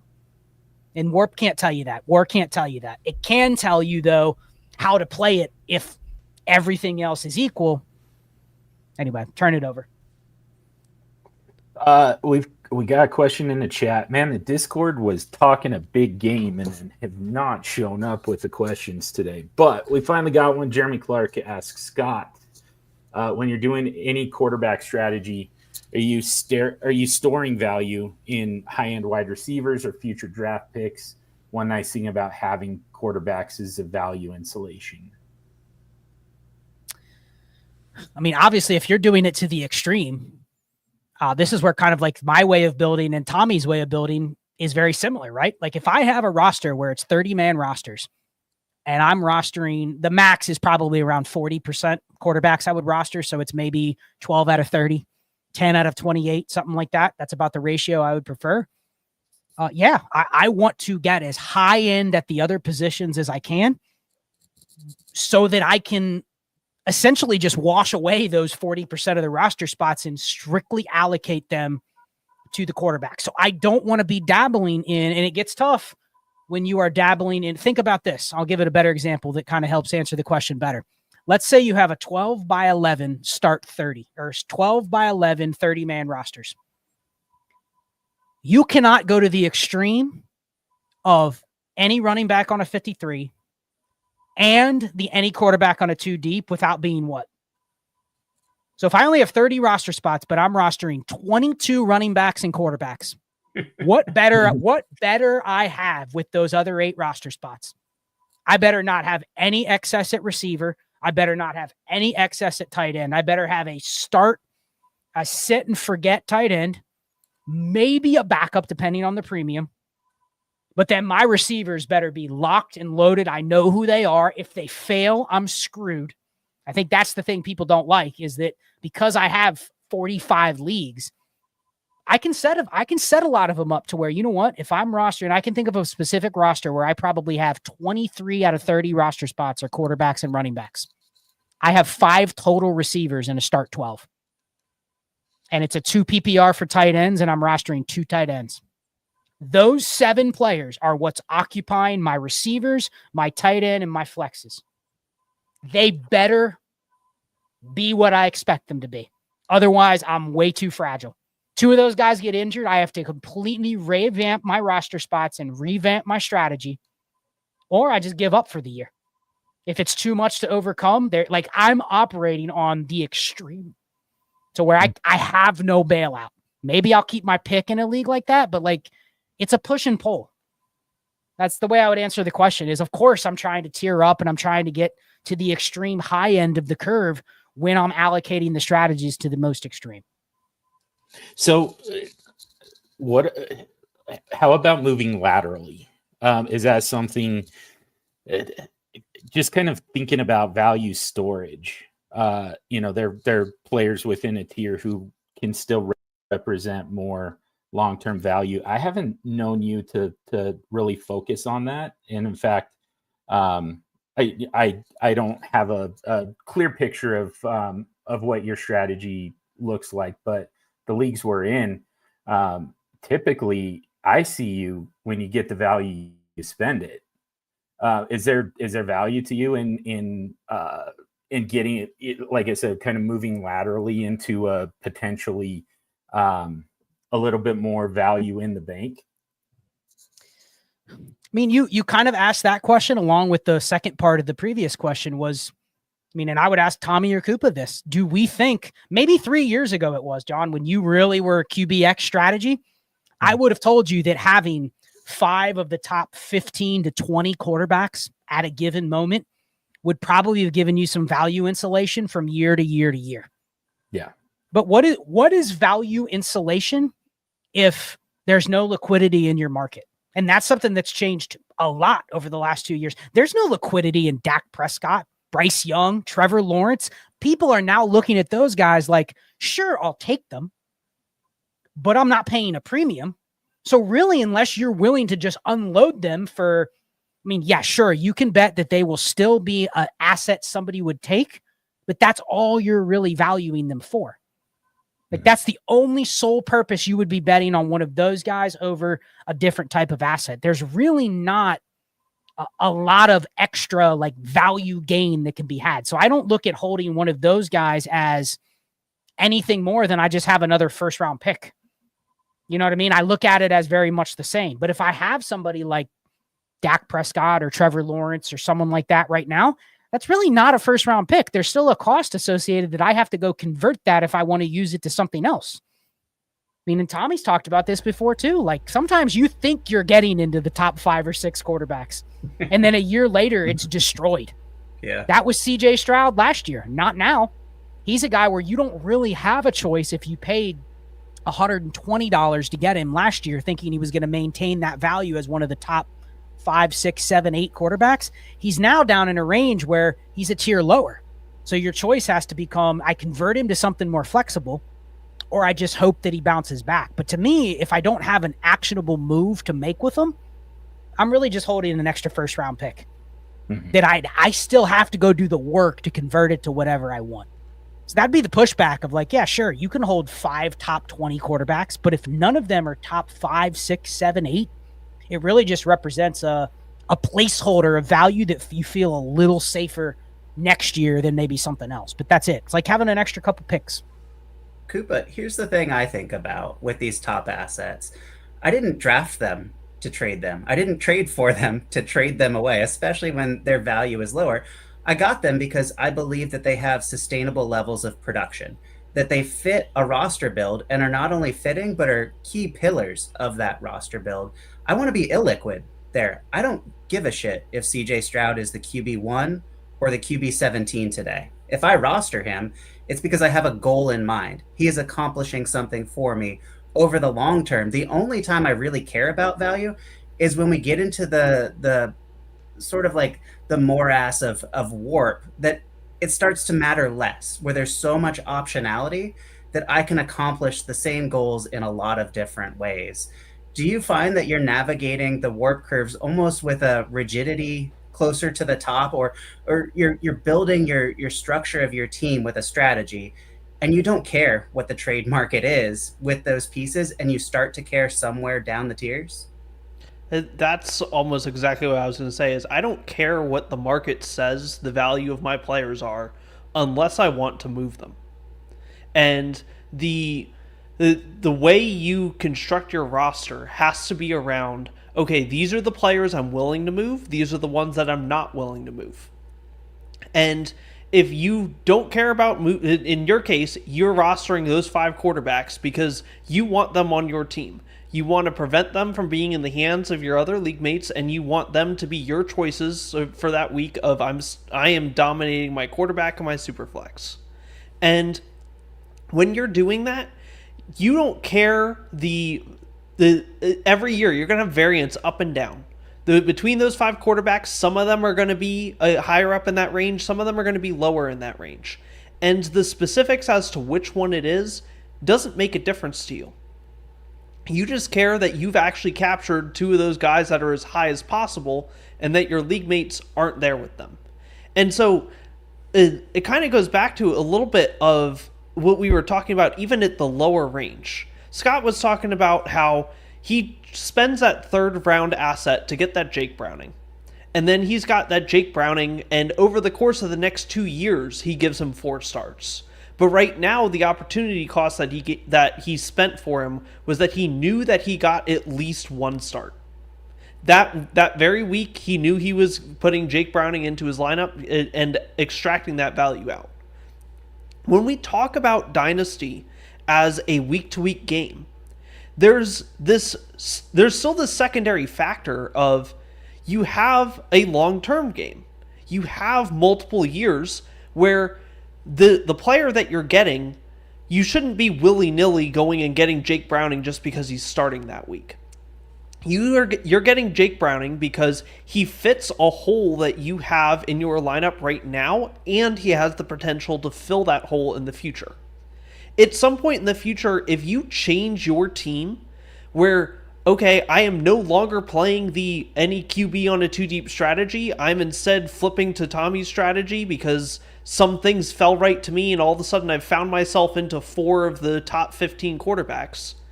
Now all of a sudden, that entire value proposition changes. And that's the only time that I care about the actual value of the players on my team, is if I'm materially changing my strategy where I need to shift value from one position to another. But in a lot of leagues, you end up with managers that get very stuck in their ways, where you don't actually need to change your team's strategy very often. And instead, you're sticking with, all right, this is the strategy that my team has. Everyone else in the league looks at the strategy that my team has, and they let me play off in my own market. They let me execute my strategy, and nobody tries to compete with me at the game that I'm playing. And so if you are in that kind of position where, hey, I've got everybody that I've got my team set up the way I want it to be, and I have the players that I want on my team, I can just ignore the rest of the league minus the part of my strategy that is involved with. And so with all of my strategies, one thing that I do, I've talked about this on my podcast in the past, is I'm allocating every single detail of what is that potentially used for. With my fab dollars, I will know in this league, fab is only spent on running backs. Let's say that's what I need to potentially pull off the waiver wire. So when we have that after week 1, the Ray McLeod goes out and we're like, oh, he's actually going to be a halfway decent wide receiver that you'd probably want to roster. $0 bid. I don't care. He does not fit my roster construction. I'll put in the bid maybe to prevent somebody else from getting him if I can even roster a guy like Ray McLeod on my team. Maybe I don't even do that bid because he's taking away a spot if I don't have a deep enough bench in order to hold on to him. And doing it, understanding where every single piece of value in your team is going to be allocated to, really helps you define the nuances of your strategy to make sure that you aren't going to stray from it in the wrong direction. To make sure that you are going to stick to, all right, I'm spending the 3rd round pick, I'm getting Malik Willis because he's going to get 1, maybe 2 starts. But you know that now that you have Malik Willis on your roster, he's not complete dead weight. He is now somebody that you're going to hold on for 2 years and potentially longer while he's still a backup in the NFL. And at any point, you have Malik Willis and Jake Browning, and both of them are starting that week. And somebody comes to you and says, hey, I need a backup quarterback too, because I've lost my guy. You can maybe get out of it at that point in time. But that's not your expectation. Your expectation is, I just have the stable of guys, and in the week that I need that backup quarterback to go into my lineup, because I'm playing a team of equal strength, and I don't have that available to me already with how my roster was constructed, that's the time I actually have to go out to the market. And you time when you're playing the market So that way you are not ever at a point that you have to be involved, except for when you have defined it to be. Yeah. You brought up evolving strategies, and I think it's kind of important, especially with this rookie class, to have that consideration. We've become such a wide receiver dependent. It's almost like a drug in the dynasty market right now. We're a wide receiver dependent marketplace. And like we said earlier, we don't anticipate these warp curves changing dramatically. But what is likely to change going into 2025, 2026 is the ages of running backs on these warp curves. I have a lot of teams, Scott, that have like 12, 14, 16 draft picks. And I intend on drafting running back with 12, 14, 16 draft picks on those teams. I'm anticipating some of those are going to go really, really well. If I get lucky, if I hit the positive side of those odds with all of these draft picks, and I have not only a robust RB team, but an elite robust RB team, that is going to precipitate some sort of changing of my strategy by default. I can't just sit there and not start 6 running backs because I've got 14 good ones, right? We almost need to prepare ourselves for positive outcomes if we're set up in those positions where maybe you've got a bunch of elite quarterbacks and you've got 2 elite wide receivers.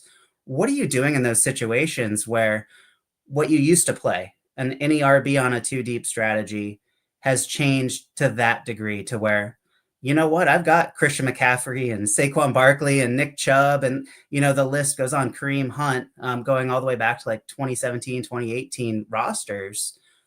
What are you doing in those cases? Like, are you planning for that next step if you do hit aces? Yes and no. I think that the beauty of this year's class, which makes it interesting that it's happening at a time where receivers for the last few years have been more valuable than they probably should have if you're looking at some of the warp curves. But a lot of that was just a product of people didn't know where else to park their value. And now that has started to change. I think more people do really start understanding the difference between a top 6 receiver or a top 8 receiver and a wide receiver 2 or wide receiver 3. You don't see people going, well, I'm scared that I'm going to draft a running back that's going to be in a committee, so let me just trade that pick for George Pickens or DK Metcalf because they're young and they're decent. I can probably pencil them in for top 36 production, but it's probably a pretty good bet they're never going to hit top 12. Like, that's the perfect asset that a year or two ago people would have traded a first for, even in this class, because they're going, man, like the only thing I'm going to be able to get is, you know, the running back 5 or 6 of the class. I don't really like that. But when you look at this class from the lens of, man, if you've set your roster up to, and that's one of the problems, because I'm with you, Tommy, I have more 3rd round picks than every other round combined, because that's typically the transactional pick that you can get at any point for something that you don't need, that I might be able to sell somebody else that they can use. I don't need it. I'll rather allocate it to, a lot of times it's I'll allocate it to a 3rd round pick because I can just go pick up the duplicative asset off waivers, right? I can trade you Andy Dalton for a 3rd and I'll just go pick up another backup quarterback. Doesn't matter to me. So I have a ton of 3rd round picks, and I think that's where you look at this class and you go, this is a dream class when you're already built that way. It's an awful class if your roster is, let's say you're built the complete opposite and you have Bijan, Saquon Barkley, and Jahmyr Gibbs. You're probably not looking to park all your excess value in running back unless down the road, you know, your market is going to allow you to move off of it. Or in Koopa's case, let's say I had 8 3rd round picks, but I also had a roster where I had 2 of the top 4 running backs and maybe 3 of the top 8. Like, I feel real good about my running back room. I'm at a crossroads, right? What I probably shouldn't do is just draft all the running backs and then bank that it's not whether they're usable over time. Tommy and I are drafting those running backs because they're going to be usable over the next couple years for how our roster's built. So I could care less if Kyle Monungai only starts 1 game over the next 2 years. If I have a chance to put him in my lineup during that week, that is worth me drafting him with a 3rd round pick. For somebody else, they're not going to be able to put him in their lineup because they have 3 running backs that are ahead of them. So they're probably not as interested in drafting a running back there unless You tell them that they have a window where they can maybe trade that player for something different, trade it for something more. Or if you're at the crossroads, okay, let's see. I have 2 great running backs, but I also have 10 draft picks in this year's class.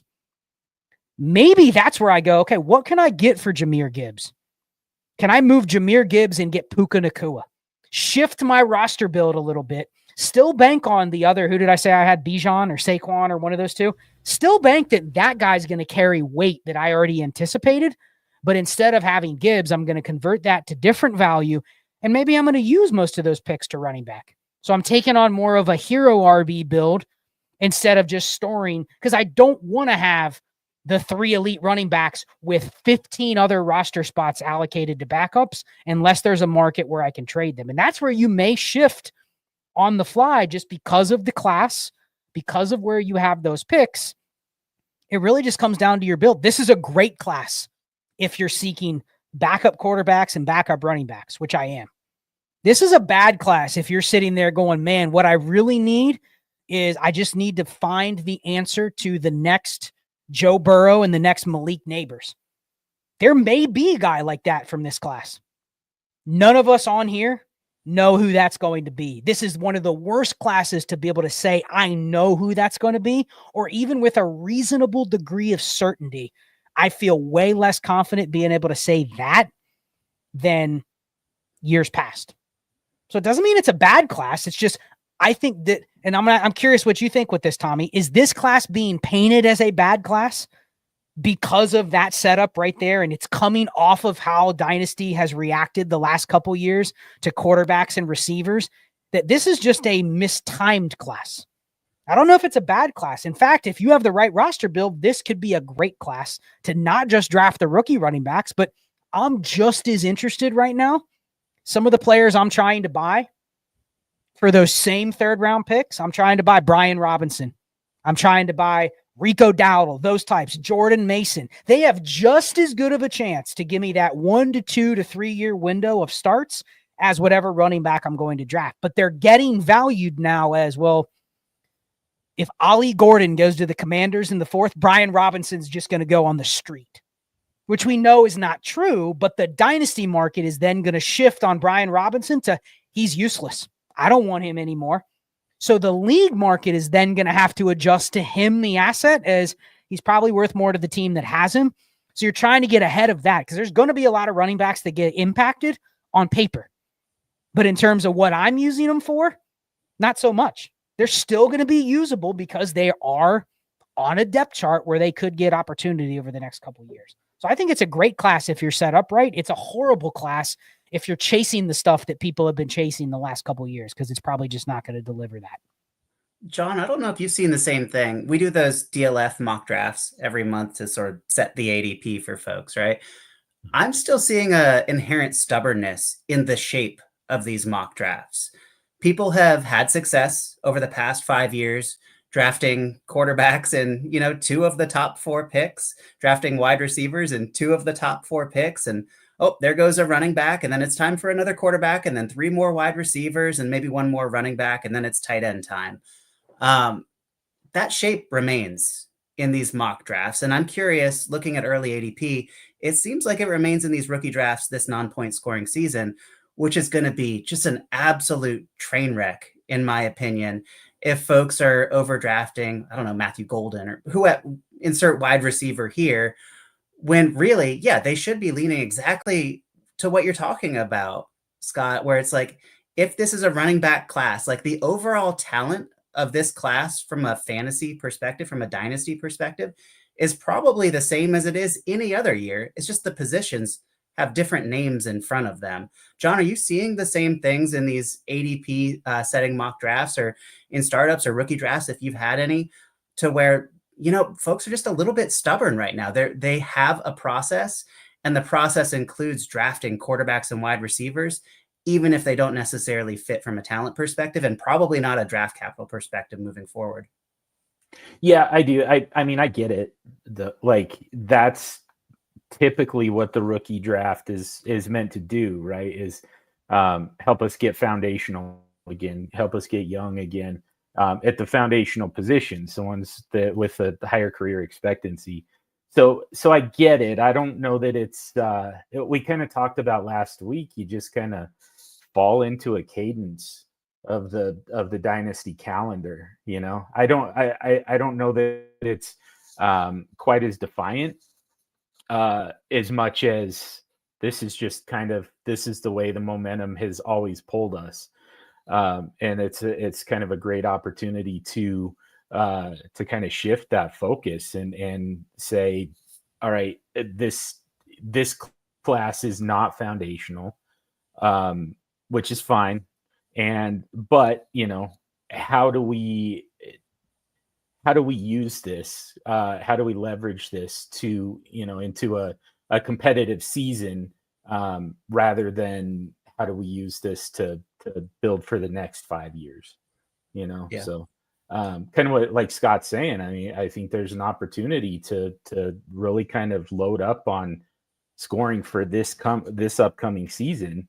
It's just that a lot of people are just resistant to stopping at 1 year, especially when it comes to rookies. Koopa, where do you see the push-pull at running back and wide receiver, the relationship between the two? If we don't anticipate the warp curves changing dramatically, but the ages along those warp curves and the names certainly, does that necessitate sort of a shifting of the market as well? Are we reaching a point where folks are going to stop trading for Dontavian Wicks? I mean, for Dontavian, I'd hope so, in terms of the Dontavian Wicks types. That like people, I don't personally hope so, because I can take advantage of all those people that are going to trade for him.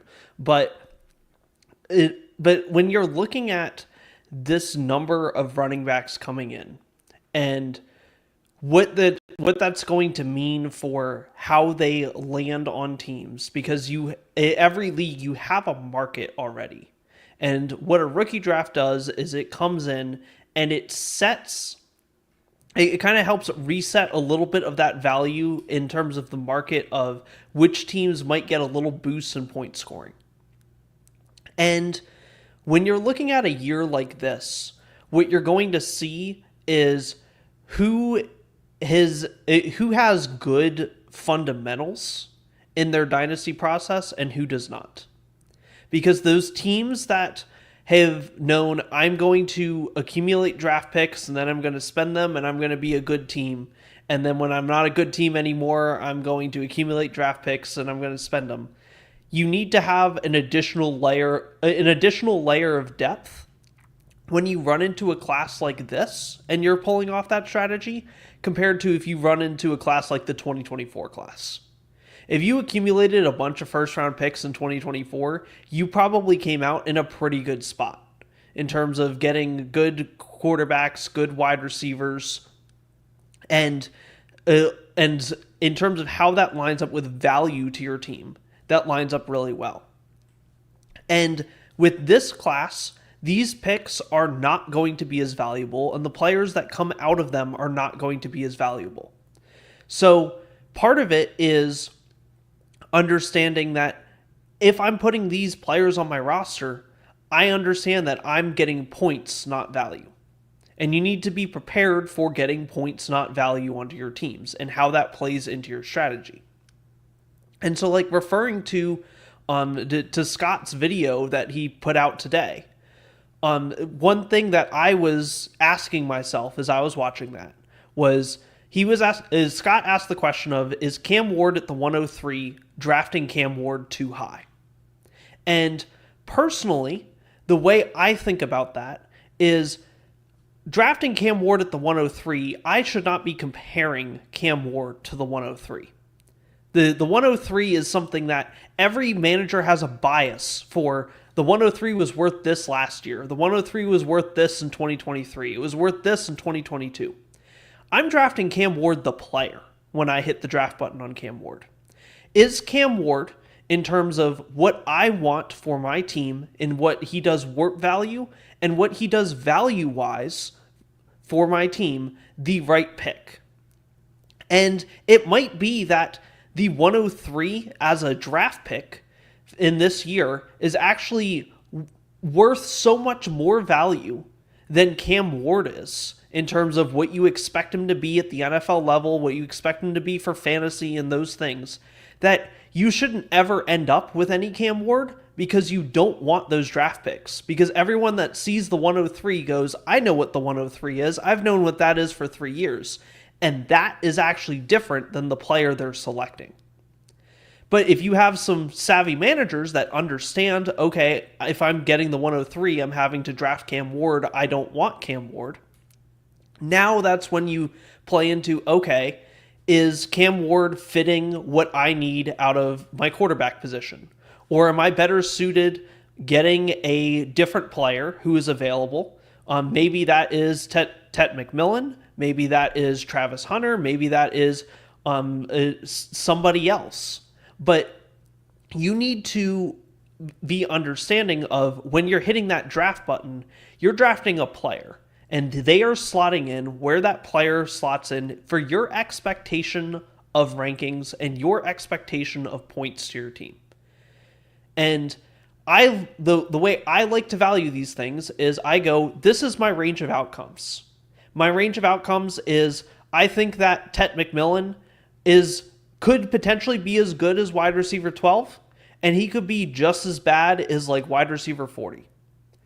And looking at that range, am I comfortable with that range of wide receiver for what I need on my team compared to getting Cam Ward, who I think could be anywhere from quarterback 10 all the way down to quarterback 22? And those are huge ranges that I'm painting. And I'm purposely painting them huge for a reason.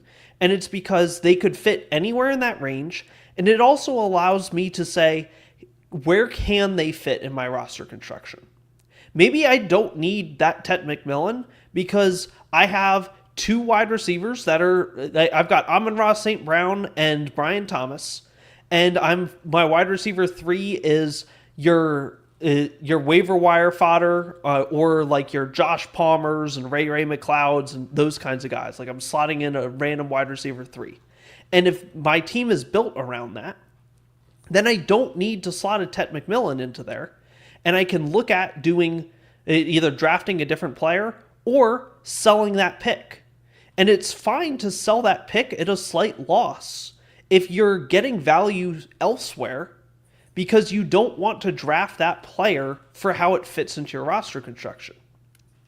And so the value of the pick versus the player that you're choosing, there's this disconnect that you need to understand, that there is that disconnect from what you can actually do with it for your team and what you can do with it in the market. You have either way to go, and you have to make a decision either before you're on the clock or when you're on the clock, that I am making a decision when I'm clicking that draft button or I'm clicking that trade button. And I understand why with my process this makes sense. Scott, why don't you take this a step further? Somebody brought this up in the Dynasty Underdog Discord the other day, and I thought it was fascinating. And it runs parallel to this. The fact that we have rookie picks in value platforms, in trade databases, in ADPs. We also have rookie players in those same trade value platforms, in the same ADPs, and they're disparate, right? Like whoever is the consensus 103, Cam Ward maybe, is not necessarily sitting right next to the 103, and between them are a number of veterans or other rookies. Like as a portfolio player, how are you capitalizing on this effect right now? Well, when you said that, it's something that I wish we could have captured. I mean, I'm sure we probably could if we went back and got some of the data, but I'd be very curious to look back, even just the last couple of years of Keep Trade Cut, the delta between the 103 player and the pick for each slot before the draft happens. And the wider that delta was, it kind of shows you that there's something in there that's not being measured, but the market is reacting to. When you ask somebody blindly, choose the 103 or Cam Ward, and they associate 103 at this value and then Cam Ward at a value 20% less, what they're really measuring there is, well, 20% of people or whatever the range is are probably just not likely to want Cam Ward with that pick because they're thinking of the league or 2 or 3 or whatever where they would go, that's not how I'm going to use that pick. So it's back to what Koopa was saying. I mean, this is the main takeaway for this year's class, regardless of how your team is built. and I won't pick on him, but Guillermo put in the chat, this is a great year to go 0 RB or hero RB. I would argue the opposite. It's actually a worse year to do it compared to last year. If you look at startups, all of the kind of insulated running backs, some of the older running backs that were devalued in the past, they cost more this year than they ever have in the past. Now, there's some that have been pushed back because of the incoming class, but even with the incoming tidal wave of this class, people in startups are building their teams differently. I've noticed more people are willing to go, well, I have my elite quarterback, I have my elite tight end, I have maybe a cornerstone receiver or two. I'm just going to rip Josh Jacobs, Derrick Henry, Alvin. They're willing to take those guys, whereas last year or the year before, I don't even want those guys because they can't help me. I don't want to put that type of value on my roster. We've actually seen a bounce back of the RBs in that range of like the dead zone where you would typically see it. They're more expensive now, even in Dynasty.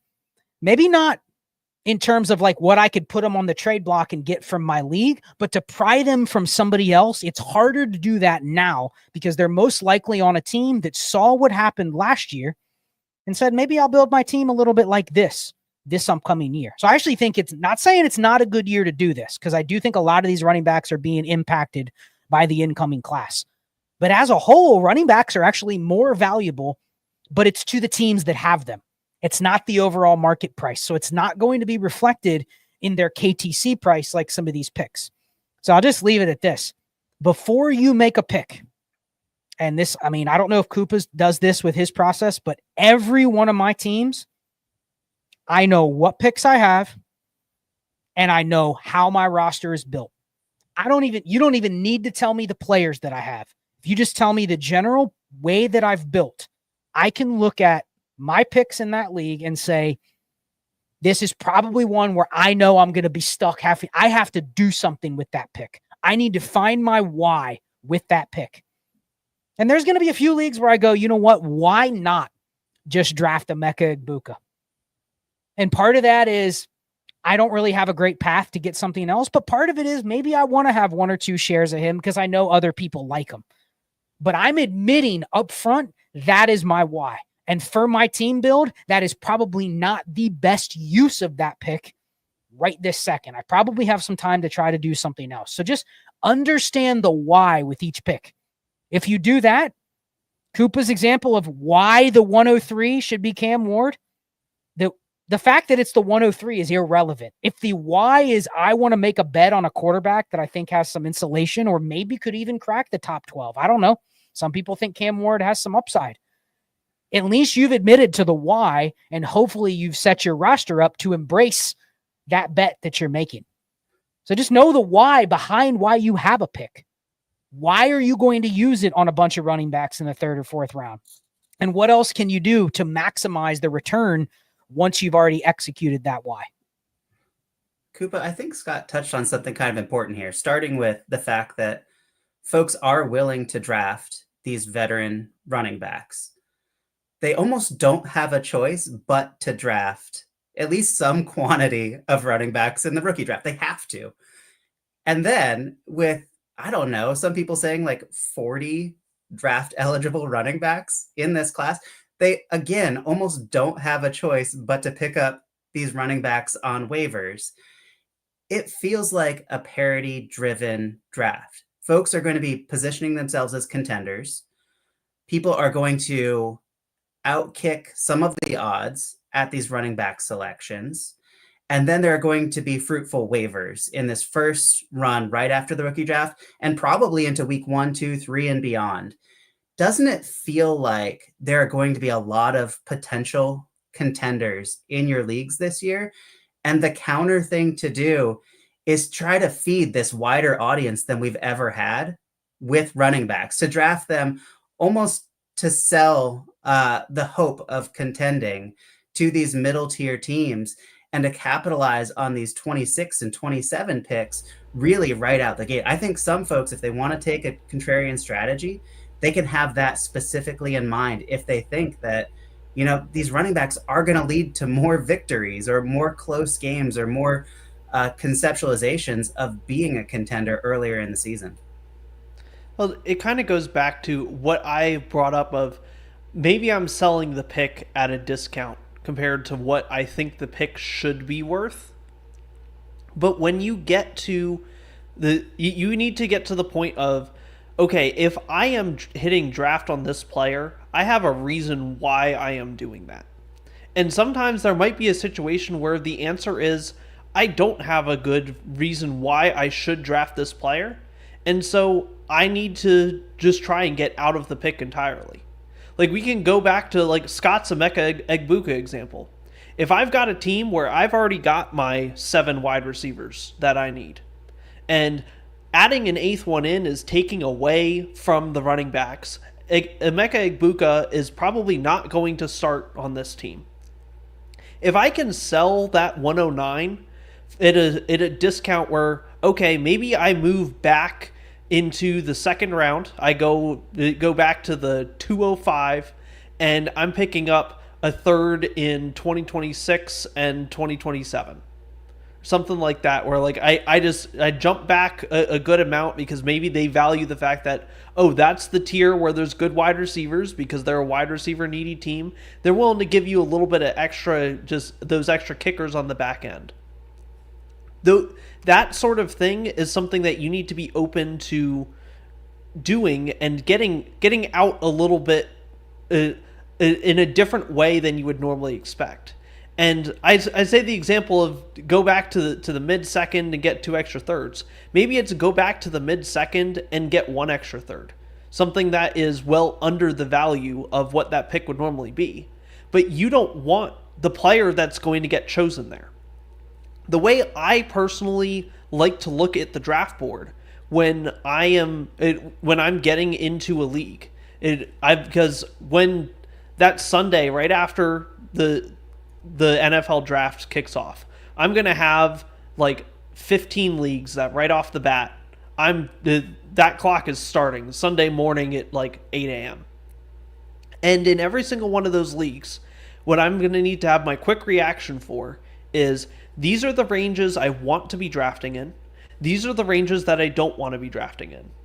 And before I'm on the clock, or before those picks are on the clock, I'm already starting to send trade offers out to, I want to either move into this range or out of this range.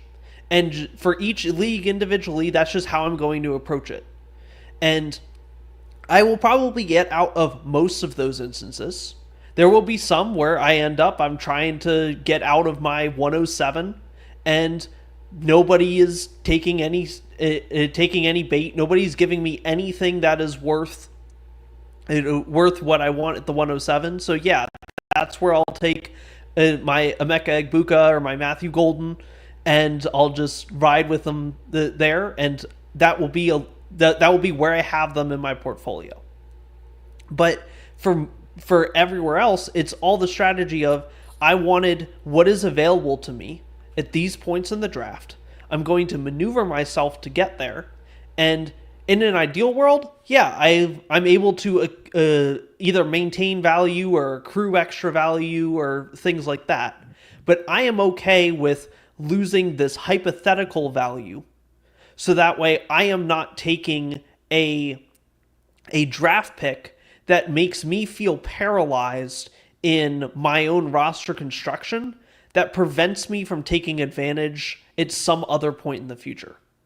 Because if I feel like I'm sitting there, I've got 8 wide receivers on this roster, and I need somebody to take one, and I don't feel like I can get the right value out of any of these 8 wide receivers because my league doesn't want any of the guys that I have, I'm now stuck wasting an extra roster spot that I could be using on my critical need for roster spots of those backup quarterbacks or those backup running backs, where that is actually hampering my strategy. I'm just going to throw this example because I'm literally I'm looking at Koopa while he's talking, and then I'm thinking of Tommy at the same time. This happens all too often in leagues, right? Like, Tommy, your team that has Keenan Allen as the wide receiver too, if you were sitting there at the 111 and you saw Emeka Egbuka, first-round pick to the Chargers, falling down the board, like, that's probably wanting that spot in your league you might be interested in taking that shot because, yes, you're getting a guy you probably can play, but you're also getting a little extra value is there. That may replenish that wide receiver 2 that you can't trade for anything cheaper, right? But you're sitting there going, well, I have the 111. Koopa has the 109. Unless Koopa recognizes that he's not going to get the true 109 price, and unless Tommy recognizes, hey, I'm going to have to move up for a specific reason, like in that case, if Koopa has too many receivers and Tommy doesn't have enough, you're actually a perfect trade match. But more often than not, neither person is willing to budge and accept that they have to do what it takes to get it to work, so that both of you could talk and have this conversation. And if you both understand it, you're probably making a trade where Koopa's like, well, you're going to give me just 2 picks later where I can get exactly what or I just defer having to make the decision for 2 more picks. And you're going to give me a 2/3 on top of it, or a third, whatever it is. Like, you have to come to that compromise price. And oftentimes it just feels like you never get there. And you guys notice that sometimes your league mates that you're dealing with they're not viewing their team, or they're not viewing these decisions in this way. So you either have to spend the time to try to talk to them or try to get them to understand, but that's usually a fruitless thing. Does that make sense? Like, this is where both of you recognizing the extrinsic value of why you'd want to make that specific decision could benefit you both. And it's actually literally a mutually beneficial trade for both of the decisions you're trying to make. But how often does that actually get arrived to by both managers within that 4-hour period of time where they have to make that decision? It feels like it's just few and far between. You typically have to have shopped beforehand and planned to say, all right, here are the veteran wide receivers I can grab. Koopa, it's time for you and me to make a deal right now. Otherwise, I've got these 3 other options. I'm in the veteran waters. Obviously, I'm fine with a 31-year-old because I've got Keenan Allen. Like, it's okay. You have to like push the leverage back onto the person who is about to be on the clock and say, like, this homework has already been done. And people they don't want to do that because their focus is not on trading veterans at that time. It's beyond like this theoretical construction and what happens if I hit. And so it's a really tough trade negotiation in that moment. And what happens right after the rookie draft, the league goes dormant again. And so it's almost like a stuck point for a month and a half, you know? All right, 2 hours in, let me tell you all about Warp, finally. That is, Super Friends know better. That is not what I'm here to keep us from talking all the way straight through the NFL draft. So we've taken enough of these guys' time. It's easy to do, though. I mean, you guys get a lot of airplay when you're not here. We reference both of your work quite a bit. So naturally, you join us here on the Super Show, and we've got a lot that we want to hear from you. So really appreciate your time.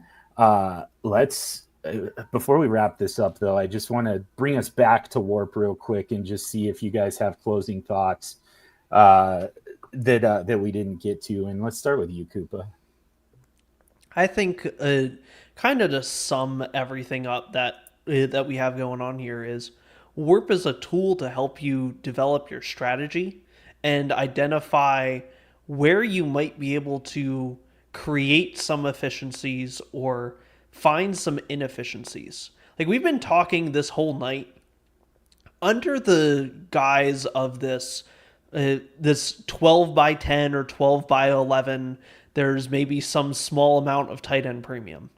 But the other thing about Warp that you can get is when you're in that crazy league, when you're in that best ball start 13, you've got the bonuses to your running backs, your bonuses to your tight ends. All of a sudden, all of your normal values that you know for players are totally out the window. I find in a lot of those leagues, the value of a single player ends up being pretty close to the same when it should be totally different.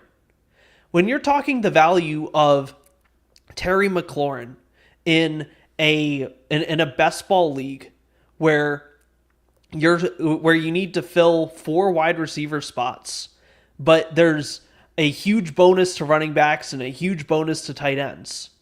That value looks a lot different than when you're needing to do a lineup league and you have to actually click the start button on Terry McLaurin every single week, and you have that roster construction that you're used to. And it's understanding that you have all these strategies that you can play. And we're talking through how there's all these different strategies that we play in our standard format leagues.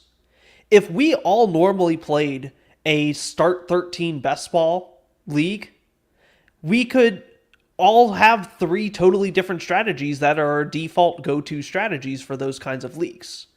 But every single one of them is going to be based on our experience with market inefficiencies and things like that.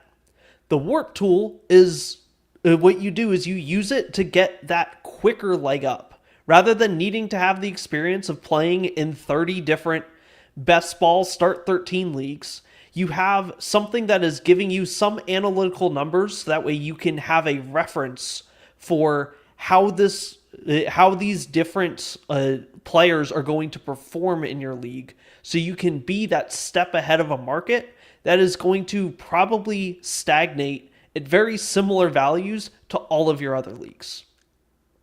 And so my strategies when I'm playing in those crazy best ball leagues, they look totally different than my strategies where I'm in that standard start 10 lineup. I'm going for totally different players. I have quite a few leagues where I'm basically known as I'm going to have 2 barely alive quarterbacks, and I'm going to have like 10 of the top 30 running backs. I would never do that in any other league. But in terms of how it plays out in that specific best ball league, that's how it works out. And so it's all about understanding you are in different leagues. You have different scoring settings in each of them. You have different market factors in each of them. But having some sort of analytical truth of, if everyone was playing optimally, this is what would come out on top, can help you start from that perspective of, okay, this is what it looks like in an optimal sense. Somebody is off over here creating this market inefficiency. Somebody is off over here creating this market inefficiency. The league as a whole has this entire problem with it. And so this is how I can insert myself to take advantage of getting myself points for value on my team. South Harmon, Grinding the Edge podcast. He's at Dynasty Koopa on Twitter and at Koopa Troopa 8 on Blue Sky. Koopa, so much fun having you here. Thanks, man. Scott, final thoughts on Warp? Well, it's funny. I knew this show was going to go multiple hours, and we could literally go all night and just continue to just go back and forth. I mean, Koopa can attest that anytime we see each other, this is what it is. It's literally just we sit there and just talk to each other for hours, and one of us has to go, hey, I have to go do something else. Otherwise, it's just back and forth. So thank you for having me on. Thank you for getting Koopa on. He's a great guest. Support all of his work. I mean, he's one of the originators that really started by doing this because he wanted something to help him. I mean, that's how all my strategies came about. Was I failed. I made bad decisions. How can I articulate what I'm trying to explain to people with something that they can view?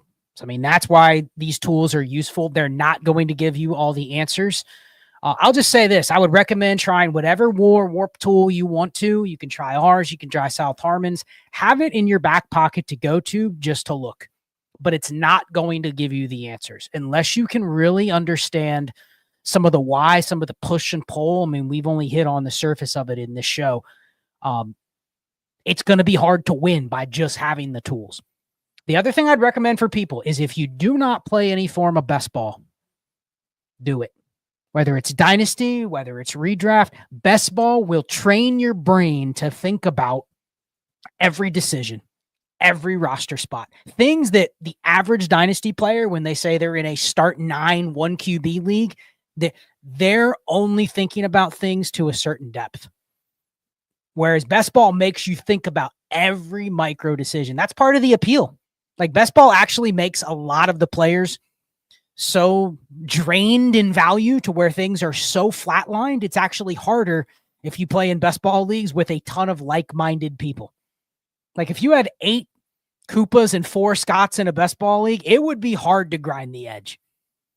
Because every one of them, unless the strategies were opposing, it would be very hard to find edges in terms of it would just come down to like who picks the right players and who doesn't, and who makes the right time to trade and who doesn't.